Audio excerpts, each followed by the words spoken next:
Doctor Jason ഫങ് എന്നൊരു doctor, ഒരു നെഫ്രോളജിസ്റ്റാണ്, kidney സ്പെഷ്യലിസ്റ്റാണ്, കാനഡയിലാണ് മൂപ്പര്. മൂപ്പരുടെ ഒരു 12 മിനിറ്റിലൊരു വീഡിയോ. അപ്പോൾ കറക്റ്റായിട്ട് മൂപ്പര് പറയുന്നുണ്ട്, ഇത് മരുന്ന് കുടിച്ചാൽ മാറൂല കൂട്ടരെ.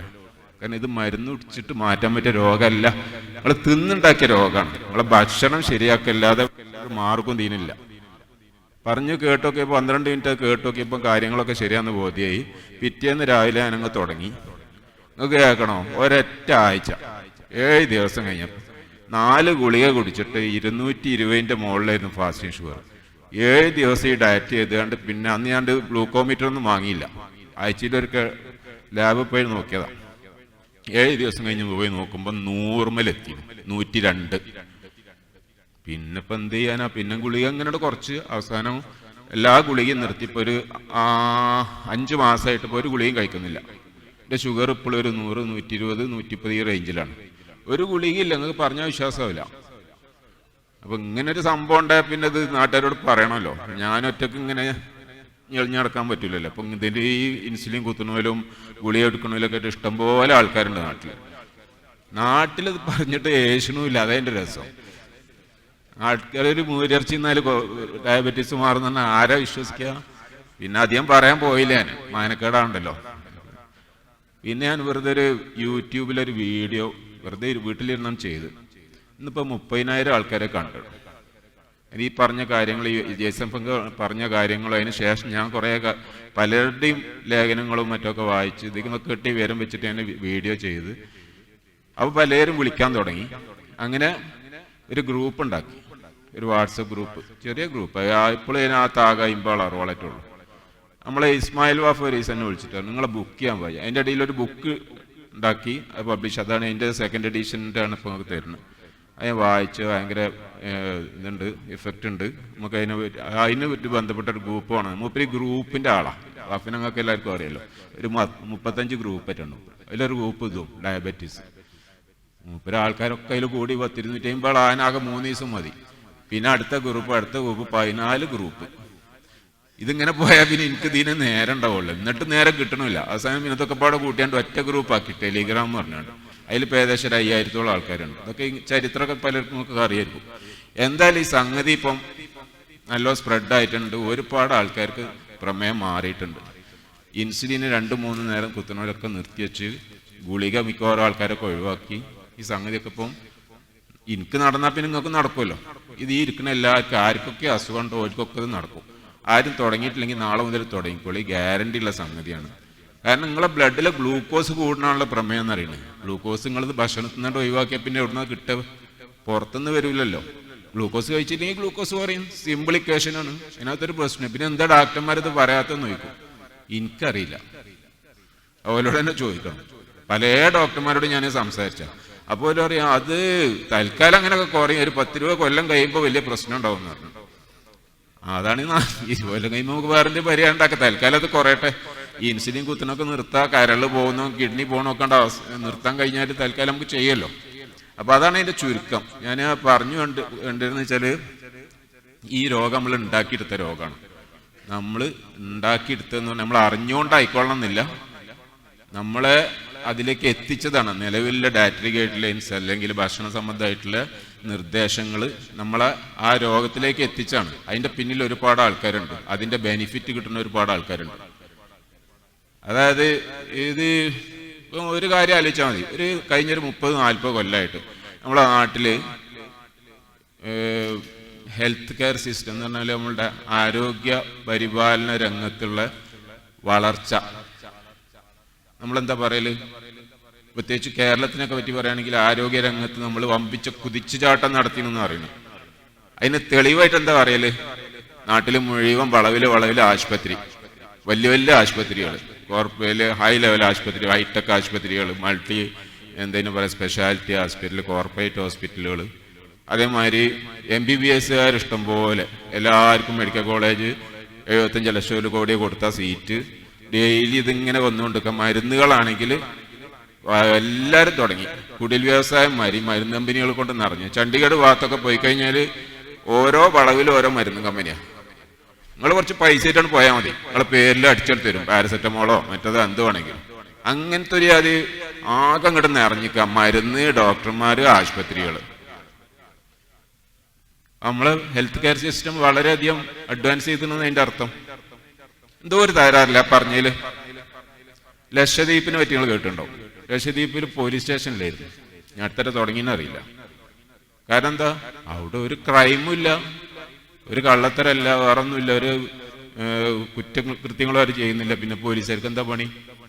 ഒരു നാട്ടിലെ ഹെൽത്ത് കെയർ സിസ്റ്റം പെർഫെക്റ്റ് ആണെന്ന് പറയണമെങ്കിൽ അതിന്റെ ഏറ്റവും വലിയ ലക്ഷണം എന്തായിരിക്കണം? ഡോക്ടർമാര് റിയൽ എസ്റ്റേറ്റ് പണിക്ക് പോകേണ്ടി വരും, ബ്രോക്കർ പണിക്ക് പോകേണ്ടി വരും. ചികിത്സിക്കാൻ ആളില്ലാത്ത അവസ്ഥയിലാണ് ആ സിസ്റ്റം പെർഫെക്റ്റ്. ആ സമയത്ത് ഡെയിലി ഇതിന്റെ എണ്ണം കൂടാണ്.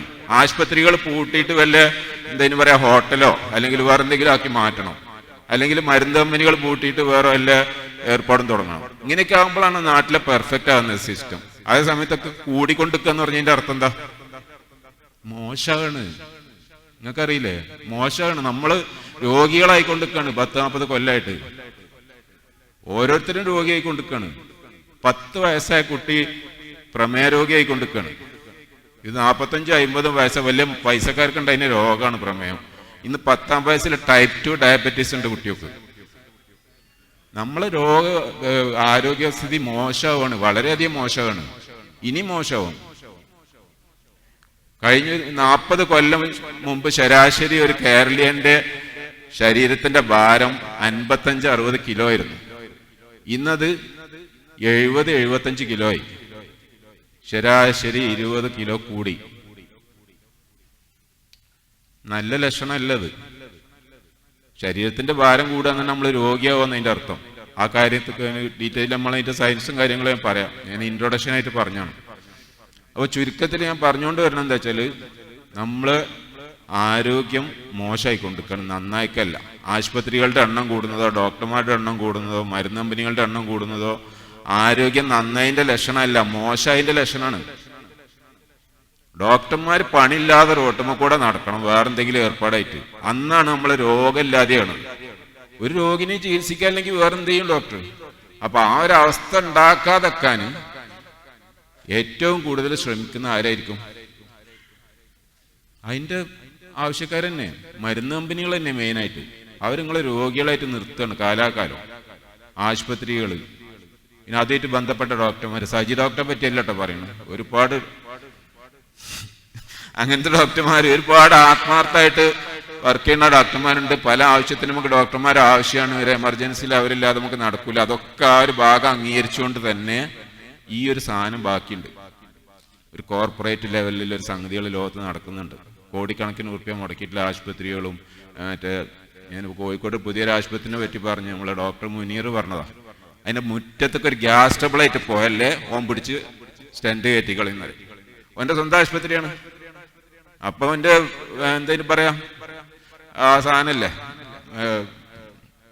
കാത്ത് ലാബൊക്കെ ഇൻസ്റ്റാൾ ചെയ്ത് കഴിഞ്ഞാൽ പിന്നെ അത് കയറ്റെല്ലാം നിവൃത്തിയില്ല. ഞങ്ങൾ ഗ്യാസ് ട്രബിളായിട്ട് പോയാൽ മതി.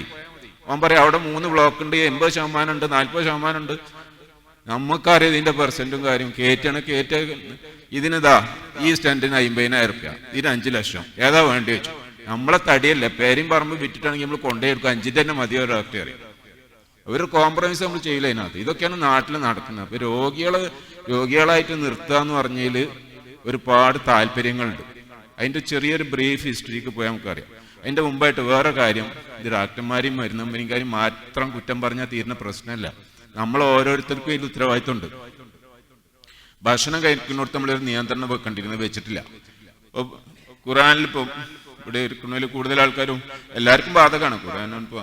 ഈ ഒരു ആയത്ത് ആരെങ്കിലും ശ്രദ്ധിച്ചു? സൂറത്ത് തോഹയിലെ 81-ാമത്തെ ആയത്താണ്.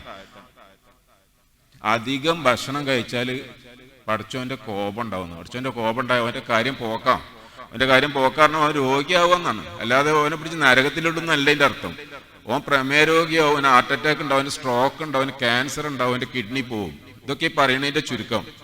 ഓൻ തൊലഞ്ഞെന്ന് പറഞ്ഞതിന്റെ അർത്ഥം ശരിക്കും സെപ്സിസ് എന്ന വാക്കുകൊണ്ട് അതാ ഉദ്ദേശിക്കുന്നത്. കംപ്ലീറ്റ് ഡാമേജ് ആ ശരീരം. ഈ ഒരു അവസ്ഥയ്ക്ക് നമ്മൾ പോണത്. പിന്നെ വിടുക ഡോക്ടർമാര്. ഏത് ആശുപത്രികൾ സെപ്സിസ് ആയിട്ട് പോയി നോക്കി, ഇത് രക്ഷയില്ല പോയിക്കോളി എന്നല്ല പറയാ. നമുക്കൊന്ന് ശ്രമിച്ചു നോക്കും. ഒരു 10% ചാൻസ് ഉണ്ടെന്ന് നേരെ കൊണ്ട് വെന്റിലേറ്ററിലിടും. ഒരു 10 ദിവസം അതിൻ്റെ ഉള്ളിൽ കിടത്തിട്ട് ജീവിക്കുകയാണോ മരിക്കണോ നമുക്കറിയാൻ പറ്റാത്തൊരവസ്ഥയാണ് വെന്റിലേറ്ററിൽ. ഒരു 10 ലക്ഷം റുപ്യൻ്റെ ബില്ലും തന്നിട്ട് കൊണ്ടുപോയിക്കൊള്ളിഞ്ഞ രക്ഷയില്ല എന്ന് പറയും. ഇതും ബിസിനസ്സാണ്. ഈ ഒരു അവസ്ഥയ്ക്കാണ് ഇത്രയും അപകടം പിടിച്ചത്. ഇനിയിപ്പോൾ അതിനെക്കാണ വലിയ സംഗതി ഇപ്പോൾ വേറെ പറഞ്ഞേക്കുന്നുണ്ട്. ആള് മരിക്കണതിൻ്റെ മുമ്പ് തന്നെ കിഡ്നിയൊക്കെ എടുത്ത് പോണേ, ബ്രെയിൻ ഡെഡ് ആണെന്ന് പറഞ്ഞിട്ട്. അത് വേറെ ലോകം. മെഡിക്കൽ സയൻസിന് മൊത്തത്തിലല്ല ഞാൻ പറയുന്നത്, ഞാൻ ഈ ഒരു പ്രവണത തന്നെ പറ്റിയാണ് പറയുന്നത്. അപ്പം നമ്മൾ ശ്രദ്ധിക്കേണ്ട കാര്യം ഭക്ഷണം കൺട്രോൾ ചെയ്യാം. ഭക്ഷണം മിതമായിട്ട് കഴിക്കുകയാണെങ്കിൽ കാർബോഹൈഡ്രേറ്റ് കഴിക്കാം, പ്രോട്ടീൻ കഴിക്കാം, ഫാറ്റ് കഴിക്കാം, എല്ലാം കഴിക്കാം. അതിനൊരളവ് പറഞ്ഞിട്ടുണ്ട്. ആ അളവിൻ്റെ അപ്പുറം പോകരുത്. അളവ് അടുത്ത് പറഞ്ഞുതരാം. ഇതാണ് ഈ മെഡിക്കൽ സയൻസിൻ്റെ തന്നെ വലിയൊരു ഗുരുവായിട്ട് അറിയപ്പെടുന്ന ആളെ ഹിപ്പോക്രാറ്റസ് ആണ്. മുപ്പര് പറഞ്ഞു, നിന്റെ ഭക്ഷണം തന്നെയാണ് നിന്റെ മരുന്ന്. വേറെ ഗുളികയൊന്നും കുടിക്കേണ്ട കാര്യമില്ല. ഭക്ഷണം നമ്മൾ അഡ്ജസ്റ്റ് ചെയ്ത് പോകണമെങ്കിൽ ഒരു രോഗം ഉണ്ടാവില്ല. പൂർണ്ണ ആരോഗ്യത്തിൽ ജീവിക്കും. തന്നെ കുറച്ച് തിന്നാൽ മതി അതിൻ്റെ ചുരുക്കം. അതേമാതിരി രോഗം ഉണ്ടാകുന്ന അവസ്ഥയിലാണ് വീണ്ടും ഭക്ഷണം കഴിക്കുകയാണെങ്കിൽ രോഗത്തിനാണ് നമ്മൾ ഊട്ടുന്നത്. രോഗം സുഖമാവുകയല്ല ചെയ്യുക, കൂടെ ചെയ്യുക. ഭക്ഷണം കഴിക്കാക്ക് വേണ്ടിയ രോഗം ഉണ്ടാവും. ഇത് മറ്റേ ആയുർവേദത്തിലൊക്കെ പറയണം, ഒരു നേരം ഭക്ഷണം കഴിക്കുന്നവന് യോഗിയാണ്. 2 നേരം കഴിച്ചാൽ അവൻ ഭോഗിയായി, മൂന്നാമതും കഴിച്ചാൽ അവൻ രോഗിയാണ്. അതന്നെയാണ് ഇപ്പം നമ്മളൊക്കെ. ഇപ്പം 3 അല്ല 6 9 എത്ര പ്രാവശ്യം ഒരാൾ ഭക്ഷണം കഴിക്കുന്നത്? കിട്ടുന്നിടത്തുനിന്നൊക്കെ ആടോളം മാതിരിയാണ്. ഇല അവിടുന്നും കടിച്ച് ഇവിടുന്നും കടിച്ച് ഒരു രക്ഷയില്ല. രാവിലെ ചായ കട്ടൻ ചായ അടിച്ച് അതിക്ക് ബിസ്ക്കറ്റ് കഴിഞ്ഞപ്പോഴത്തേന് വേറെ എന്തെങ്കിലും ദോശ ചട്ടി, പിന്നെ വൈകുന്ന 10 മണിയാകുമ്പോൾ എന്തെങ്കിലും വേണം, 12 എണിക്കണം. ഇങ്ങനെ കഴിച്ചോണ്ട് നിൽക്കണം. ഇതന്നെ സ്ഥിതി. നിങ്ങളെല്ലാം ഇട്ടത് ഇന്നെ പറയണം. നിന്റെ ജീവിതം എങ്ങനെയായിരുന്നു? ഇതന്നെയാണ് പണി. വേറെ ഒരു പരിപാടിയില്ല. നേരം പോലത്തെ അന്ത്യോളം തിന്നനെ കിട്ടിയൊക്കെ തിന്നു. അങ്ങനെ രോഗിയായി. ആരെ പറയാനാ? നബിന്റെ ഈ അതിന്റെ അളവ് വെച്ച് നബിയാ 2 പിടി. 2 പിടി പറഞ്ഞാൽ എത്ര ഉണ്ടാകുക? 2 പിടി പറഞ്ഞ ഒരാൾക്ക് അത്രയും മതിയാണ്. കൂടെ 3/1 ഭാഗം. അതുമല്ല, വിശക്കുമ്പോഴേ തിന്നാൻ പാടുള്ളൂ. നേരാകുമ്പോൾ തിന്നാൻ പാടില്ല. ബ്രേക്ക്ഫാസ്റ്റ്, ലഞ്ച്, ബ്രഞ്ച്, കഞ്ചി പറഞ്ഞിട്ട് ഇങ്ങനെ എണ്ണം പറഞ്ഞുകൊണ്ട് സമയം കണക്കാക്കിയാണ്ട് ഭക്ഷണം കഴിക്കേണ്ട ഒരു കാര്യമില്ല. നല്ല വിശന്ന് പൊരിയുമ്പോൾ വിശപ്പ് അടങ്ങാൻ മാത്രമല്ല ഭക്ഷണം കഴിക്കുകയാണെങ്കിൽ ഒരു രോഗം ഉണ്ടാവില്ല. ഒരു വൈദ്യരെ കഥ പറയല്ലോ, 2-3 മാസം മദീന ചുറ്റി കറങ്ങിയിട്ട് ഒരു കുട്ടീനും കിട്ടാതെ മൂപ്പര് പോകുമ്പോൾ നബിനോട് ചോദിച്ചു, എന്താ കഥ? ഒരു മനുഷ്യനും വരുന്നില്ലല്ലോ. ഇപ്പം ഞങ്ങൾ വിശക്കുമ്പോഴേ തിന്നുള്ളൂ, ഇവിടെ തിന്നൊരു കാര്യമില്ല, പോയിക്കോർന്നു. ഒരു രക്ഷയുണ്ടാവില്ല. അതന്നെ രോഗം വരാക്കാനുള്ള ഏറ്റവും പ്രധാന മാർഗം ഭക്ഷണത്തിന്റെ അളവ് ഏറ്റവും കുറയ്ക്കുക, വിശക്കുമ്പോൾ മാത്രം കഴിക്കുക, വിശപ്പ് ഇറങ്ങി നിർത്തുക. ആ കൂട്ടത്തിൽ കാർബോഹൈഡ്രേറ്റ് ആയാലും ഫാറ്റ് ആയാലും പ്രോട്ടീൻ ആയാലും ഒന്നും കുഴപ്പമുണ്ടല്ലോ ഈ അളവിൽ. പക്ഷേ അളവ് തെറ്റിപ്പോയി. ഇത് തന്നെയാണ് ഇതിന്റെ ഭാഗമായിട്ട് ഇതൊക്കെ തന്നെയാണ് സംഭവിക്കുന്നത്. മൂപ്പര് നേരത്തെ പറഞ്ഞ ഒബീസിറ്റി തുടങ്ങുന്നു, പ്രമേഹം, heart attack, cancer, stroke, Alzheimer's, kidney disease. വലിയ ആൾക്കാരൊക്കെ ആദ്യം പറയുന്നു. പിന്നെ അതിൻ്റെ താഴെ ഈ സംഗതികൾ പറഞ്ഞ ലിസ്റ്റ് അവസാനിക്കണില്ല. ഞാൻ ഈ സ്ലൈഡിൽ കൊള്ളണ അത്ര എണ്ണം എഴുതിയതാ. ഇത്ര തന്നെ വേറെയും വരാണ്ട്. ഈ രോഗങ്ങളൊക്കെ നമുക്ക് ഈ ഒരൊറ്റ കാരണം കൊണ്ടാണത്. നമ്മൾ കൂടുതൽ കഴിക്കുന്ന ഭക്ഷണം അന്നജാണ്. ഫാറ്റും പ്രോട്ടീനും നമ്മളങ്ങനെ കഴിക്കൂല. തിന്നണ എന്തൊക്കെയാക്കി? രാവിലെ എന്താ തന്നല്? പുട്ട്, വെള്ളപ്പം, ദോശ, ഇഡ്ഡലി അല്ലേ? ഉച്ചക്ക് ചോറ്, ബിരിയാണി, മന്തി, വൈകുന്നേരം ബിസ്ക്കറ്റ്, പലഹാരങ്ങൾ, രാത്രി ചപ്പാത്തി, കുബൂസ്. എന്നിട്ട് എന്ന് പറഞ്ഞാൽ 80 to 90% അന്നജങ്ങളാണ് നമ്മൾ കഴിക്കുന്നത്, കാർബോഹൈഡ്രേറ്റ് കഴിക്കുന്നത്. ഇതന്നെയാണ് ഈ അസുഖം ഉണ്ടാക്കുന്നത്. അപ്പം എന്താ? ഫാറ്റ് കഴിച്ചാൽ അസുഖമാണ്. ഫാറ്റ് നോക്കാൻ കഴിക്കാൻ പറ്റില്ല, അതന്നെ പ്രശ്നം. ഒരു ഉദാഹരണം പറഞ്ഞുതരാം. ഉച്ചക്ക് ഒരു 2 പ്ലേറ്റ് ഫുള്ള് ചോറുന്ന ഒരാളാണ്. ഏകദേശം ഒരു 250 ഗ്രാം ഗ്ലൂക്കോസ് അതിനകത്താക്കും. അവൻ്റെ അടുത്ത് ഒരു പ്ലേറ്റ് അല്ലെങ്കിൽ വലിയൊരു പാത്രം നിറച്ച് നല്ല മൂരിയരച്ച് വെളിച്ചെണ്ണ എല്ലാം ഫ്രൈ ചെയ്ത് കൊണ്ടേ ചോക്കി മുഴുവൻ തിന്നാൻ പറഞ്ഞു. അവന് സമ്മാനം കൊടുക്കാറിന് തിന്നാൻ കഴിയില്ല. അതിന് ലിമിറ്റ് ഉണ്ട്. നമ്മളെ ഇതിന് ശരീരത്തിൽ കുറേ ഹോർമോണുകൾ പ്രവർത്തിക്കുന്നുണ്ട്. അതിലൊന്നാണ് ലെപ്റ്റിൻ. ലെപ്റ്റിൻ എന്ന് പറഞ്ഞ സാധനം നമ്മളെ ഫാറ്റ് സെല്ലിനകത്തുള്ളൊരു പ്രോട്ടീനാണ്. മൂപ്പര് പണിയെന്ന് വെച്ചാൽ ഫാറ്റ് സെല്ല് പറഞ്ഞാൽ ശരീരത്തിൽ മൊത്തം ഉള്ളതാണ് ഈ ഫാറ്റ് സെല്ല്. ഇതിന് പറയുക കൊഴുപ്പ് കോശങ്ങൾ. അതിനകത്ത് ആവശ്യത്തിന് കൊഴുപ്പായി കഴിഞ്ഞാൽ മൂപ്പര് നേരെ ബ്ലഡ് കൂടെ ബ്രെയിനിൽ പോയിട്ട് സിഗ്നൽ കൊടുക്കും. ആ ആവശ്യത്തിന് അതിനെ നിർത്തിക്കളാന്ന് അറിയും. അതാണ് നമുക്ക് മടുപ്പ് എന്ന് പറഞ്ഞ സാധനം വരുന്നത്. അത് ഫാറ്റ് കഴിക്കുമ്പോഴേ ഉണ്ടാവുള്ളൂ. കാർബോഹൈഡ്രേറ്റ് എത്ര കഴിച്ചാലും മടുക്കില്ല. ഉദാഹരണമായിട്ട് 1 മണിയാകുമ്പോൾ നിങ്ങൾ വയറ് നിറച്ചത് എവിടം വരെ ചോറൊന്നുകൂടെ 4 മണിയാകുമ്പോഴത്തേനൊക്കെ അടുത്ത് തിന്നാൻ തോന്നും. എന്തെങ്കിലും ഒന്ന് മധുരോ ബേക്കറിയോ പലഹാരങ്ങളോ. അതല്ല, ഈ 1 മണിക്ക് നിങ്ങൾ ഒരു പിടി ബീഫ് ഫ്രൈ മാത്രം, അതിൻ്റെ ഒപ്പം ചോറ് തിന്നരുത് കേട്ടോ. ബീഫ് മാത്രം കഴിക്കുകയാണെങ്കിൽ പിറ്റേന്നാ നേരാവും നിങ്ങൾക്ക് വിശക്കണമെങ്കിൽ നിങ്ങൾ അതിൻ്റെ അടുത്ത് തിന്നും. അത് വേറെ കാര്യം, ഞങ്ങളെ ശീലമാണ്. വിശപ്പ് വന്നിട്ട് തിന്നണം തോന്നണമെങ്കിൽ 24 മണിക്കൂർ കഴിയും. എന്നാൽ അവിടെ ലെപ്റ്റിൻ്റെ പണി നടക്കുന്നുണ്ട്. ഈ ലെപ്റ്റിനെ ബ്ലോക്ക് ചെയ്യുന്നൊരു കശിയുണ്ട്. മൂപ്പരാണ് ഇൻസുലിൻ തന്നെ വേറെ ഹോർമോൺ. നമ്മൾ കാർബോഹൈഡ്രേറ്റ് കഴിക്കുന്നതോട് കൂടി ഇൻസുലിൻ പ്രൊഡക്ഷൻ കൂടും ബ്ലഡിൽ. മൂപ്പര് പിന്നെ ഇവിടെ നിന്നായിട്ട് പോകാൻ സമ്മതിക്കൂല. ലെപ്റ്റിന് ഒരു ബ്രെയിൻ ബ്ലഡ് ബാരിയർ എന്ന സാധനമുണ്ട്. അവിടെ വെച്ചിട്ട് മൂപ്പരവിടെ ബ്ലോക്ക് ചെയ്യും. പിന്നെ ലെപ്റ്റിനെ കയറാൻ പറ്റില്ല. ഒരിക്കലും ഒരു മടുപ്പും ഉണ്ടാവില്ല. പിന്നെ നല്ലോണം കാർബോഹൈഡ്രേറ്റ് കഴിക്കുകയാണെങ്കിൽ അങ്ങനെ കഴിച്ചുകൊണ്ട് പോകും. കഴിച്ച് കഴിയുമ്പോൾ തന്നെ പിന്നെയും കഴിക്കും. ഇതാണ് നമുക്കൊക്കെ പറ്റുക. നമ്മളെ ഭക്ഷണത്തിൽ ആ ടൈപ്പ് ഓഫ് ഭക്ഷണം മാറി. നമ്മൾ ഏറ്റവും കൂടുതൽ കഴിക്കുന്നത് കാർബോഹൈഡ്രേറ്റ്. അതിന് പകരം കാർബോഹൈഡ്രേറ്റ് ആണ് കുറച്ചാൽ ഫാറ്റ് കൂടുതൽ കഴിച്ച് കഴിഞ്ഞാൽ മടുപ്പ് വരും, ഭക്ഷണത്തിൻ്റെ അളവും കുറയും. നെവി പറഞ്ഞ 2 പിടി എന്നാൽ മതി. 2 പിടി ബീഫ് എന്നാലും നമുക്ക് 24 മണിക്കൂർ കഴിഞ്ഞു പോയിക്കൂടെ? 2 പിടി ചോറുകൊണ്ട് ആർക്കെങ്കിലും 24 മണിക്കൂർ ജീവിക്കാൻ പറ്റുമോ? 2 പ്ലേറ്റ് കിട്ടിയിട്ട് തേയില്ല അവിടെ. പിന്നെ വൈകുന്നേരം ആകുമ്പോൾ പിന്നെയും തിന്നാം. അത് തിന്നുന്ന സാധനം എന്താണെന്നല്ലോ കൂടി പ്രധാനമാണ്. ഒരു ചെക്കനെന്തോ കല്യാണം കഴിഞ്ഞിട്ട് ഒരാഴ്ചയിട്ട് കാണാതെ ഇപ്പോൾ നെബിൻ്റെ അടുത്ത് വന്നത്. എവിടെയും ഒരാഴ്ച ഞാൻ പെണ്ണ് കിട്ടീന് ഒരാഴ്ച. എന്നിട്ട് ഞങ്ങളെന്ന് അറിയിക്കുക ഒരു ആടിനെ കറുത്താണ്ട് എല്ലാവർക്കും തിന്നാൻ കൊടുക്കണം. അത് തിന്നാന്ന് പറയുമ്പോൾ ആട്ടിറച്ചിയാണ് അവിടെ ഉദ്ദേശിക്കുന്നത്. അതായത് 10 കിലോ ചോറ് വെച്ചാണ്ട് കൊടുക്കുന്നതല്ല പറഞ്ഞു. ഒരു ആടിന് ഔലിംപി ഷാത്ത് എന്ന് പറഞ്ഞു, ആടിനിറക്കാനാണ് പറഞ്ഞു. വേറെ സ്ഥലത്ത് മൂസാബിൻ്റെ ജനതനെ പറ്റി പറഞ്ഞു. അവരിങ്ങനെ ഫിറോവിൻ്റെ അടുത്തു നിന്നൊക്കെ രക്ഷപ്പെട്ട് ഇങ്ങനെ മരുഭൂമിക്കൽ അലിയുന്ന സമയത്ത് മേഘം തണലിട്ട് മഞ്ഞയും സെൽവിയും കൊടുത്തു എന്നൊക്കെ പറയുന്നുണ്ട്. പറയുന്നത് ഇത് മഞ്ഞ പറഞ്ഞ ഒരു ക്രീമാണ്. ഒരു എന്തെങ്കിലും പറയാം, നമ്മളെ ഈ ബട്ടറൊക്കെ മാറിയില്ല. ഒരു നേരം വെളുത്ത വെയിൽ ഉദിക്കണതിൻ്റെ മുമ്പ് മരത്തിൻ്റെ ഇലമേലും കൊമ്പുമേലൊക്കെ ഇത് വന്നു നിൽക്കും. ഒരു നേരം വെളുക്കണതിൻ്റെ മുമ്പ് തന്നെ അതൊക്കെ കളക്ട് ചെയ്തിട്ട് കഴിക്കുക ചെയ്യുക. അതേമാതിരി സെൽവ് പറഞ്ഞ ഒരു ടൈപ്പ് ചെറിയ പക്ഷികൾ, കാടപ്പക്ഷി എന്നൊക്കെ പറഞ്ഞു. ഇത് രണ്ടും ഉള്ളൂ. വേറെ അതിനകത്ത് ഉള്ളി മറ്റേതൊന്നുമില്ല, അരിയും ചില്ലാനൊന്നുമില്ല. ഈ 2 സാധനം ഇങ്ങനെ കുറേ തിന്നപ്പോൾ ഇവർക്ക് നമ്മൾ പറയല്ലോ വറ്റ് വലുങ്ങൂത്ത് പറഞ്ഞു. അതേമാതിരിക്ക് മടുത്ത് ഇവരെല്ലാവരും കൂടി മൂസാബിൻ്റെ അടുത്ത് നിന്നാണ്ട് പറഞ്ഞ് ഇത് തിന്ന് മടുത്തണം, വേറെ എന്തെങ്കിലും ഉള്ളി തക്കാളിയൊക്കെ എന്തെങ്കിലും തരാൻ പറയും പഠിച്ചോണ്ട്. ഈ വിവരം നബി പഠിച്ചവനോട് പറഞ്ഞു. പഠിച്ചവൻ്റെ മറുപടി എന്താ പറയുക? അവിടെയാണ് ആ ഒരു പോയിന്റ്. നിങ്ങൾക്ക് ഏറ്റവും സുപ്പീരിയർ ആയിട്ടുള്ള സാധനം ഞാൻ തന്നത്, പിന്നെ എന്തിനാ നിങ്ങൾ ഈ മോശപ്പെട്ട സംഗതി ചോദിക്കണമെന്നാണ്. മനുഷ്യനെ സൃഷ്ടിച്ച ദൈവത്തിന് അള്ളാഹുവിനെ അറിയാം നമുക്ക് എന്ത് ഭക്ഷണമാണ് വേണ്ടിയെന്നില്ല. അതാണ് മൂപ്പര് കൊടുത്ത് മഞ്ഞയും സെൽവി എന്ന് പറഞ്ഞാൽ ഇന്നത്തെ പറയുകയാണെങ്കിൽ ബട്ടറും ബീഫും. അതിനൊരു ഇക്വാലൻ്റ് സംഗതി പറയുകയാണെങ്കിൽ ഇറച്ചിയും കൊഴുപ്പും. അത് കഴിച്ചുകൊണ്ട് നമുക്ക് എത്ര കാലം ജീവിക്കാം, ഒരു കുഴപ്പമുണ്ടാവില്ല. നമുക്കൊരു 1 gram ഓഫ് ഗ്ലൂക്കോസ് നമ്മുടെ ശരീരത്തിന് നമുക്ക് ആവശ്യമില്ല, നമുക്ക് ഭക്ഷണമായിട്ട് ആവശ്യമില്ല. പലരും പറയും, പല ഡോക്ടർമാരും പറയും ഗ്ലൂക്കോസ് കിട്ടിയില്ലെങ്കിൽ ബ്രെയിൻ നശിച്ചു മറ്റു മറിച്ചു. ഒരു single gram ഓഫ് ഗ്ലൂക്കോസ് നമുക്ക് ആവശ്യമില്ല ദിവസം. പിന്നെ നമുക്ക് എവിടെ നിന്നാ ഊർജ്ജം കിട്ടുമെന്ന് വയ്ക്കും. ഊർജ്ജം എത്ര വേണമെങ്കിലും കിട്ടും. 1 gram ഗ്ലൂക്കോസിൻ്റെ 7 ഇരട്ടി ഊർജ്ജം ഉണ്ട് 1 gram ഫാറ്റിനകത്ത്. എനോർമസ് എനർജിയാണ് ഫാറ്റ് എന്ന് പറഞ്ഞത്. രാവിലെ ഒരു 200 gram ബീഫ് എല്ലാം ഫ്രൈ ചെയ്തുകൊണ്ട് ഇറങ്ങിയാൽ പിറ്റേന്ന് രാവിലെ 24 മണിക്കൂർ വരെ നിങ്ങൾക്ക് എന്ത് ജോലിയും ചെയ്യാം. ഒരു ക്ഷീണം അറിയില്ല, ഒരു മടുപ്പുണ്ടാവില്ല. ഈ എൻഡ്യൂറൻസ് സ്പോർട്സ് എന്നൊക്കെ പറഞ്ഞില്ലേ, എന്തിനു പറയാം, നമ്മളെ ഈ മാരത്തോൺ അതേമാതിരി ക്രിക്കറ്റ്, ഇങ്ങനത്തെ ഡേ ലോങ് ആയിട്ടുള്ള എക്സസൈസ് സ്പോർട്സ്, അതേമാതിരി ഹെവി ആയിട്ടുള്ള ഇങ്ങനത്തെ പണികളൊക്കെ ചെയ്യുന്ന ആൾക്കാർക്ക് ഏറ്റവും നല്ല ഡയറ്റാണിത്, ഹൈ ഫാറ്റ് ഡയറ്റ്. അത് കഴിച്ചു കഴിഞ്ഞാൽ ക്ഷീണം അറിയില്ല, ഒരു തളർച്ച ഉണ്ടാവില്ല. ആ സമയത്താണ് ഗ്ലൂക്കോസ് കഴിച്ചാൽ 1 മണിക്കൂർ നേരെ അതിൻ്റെ ഇഫക്റ്റ് ഉണ്ടാവുള്ളൂ.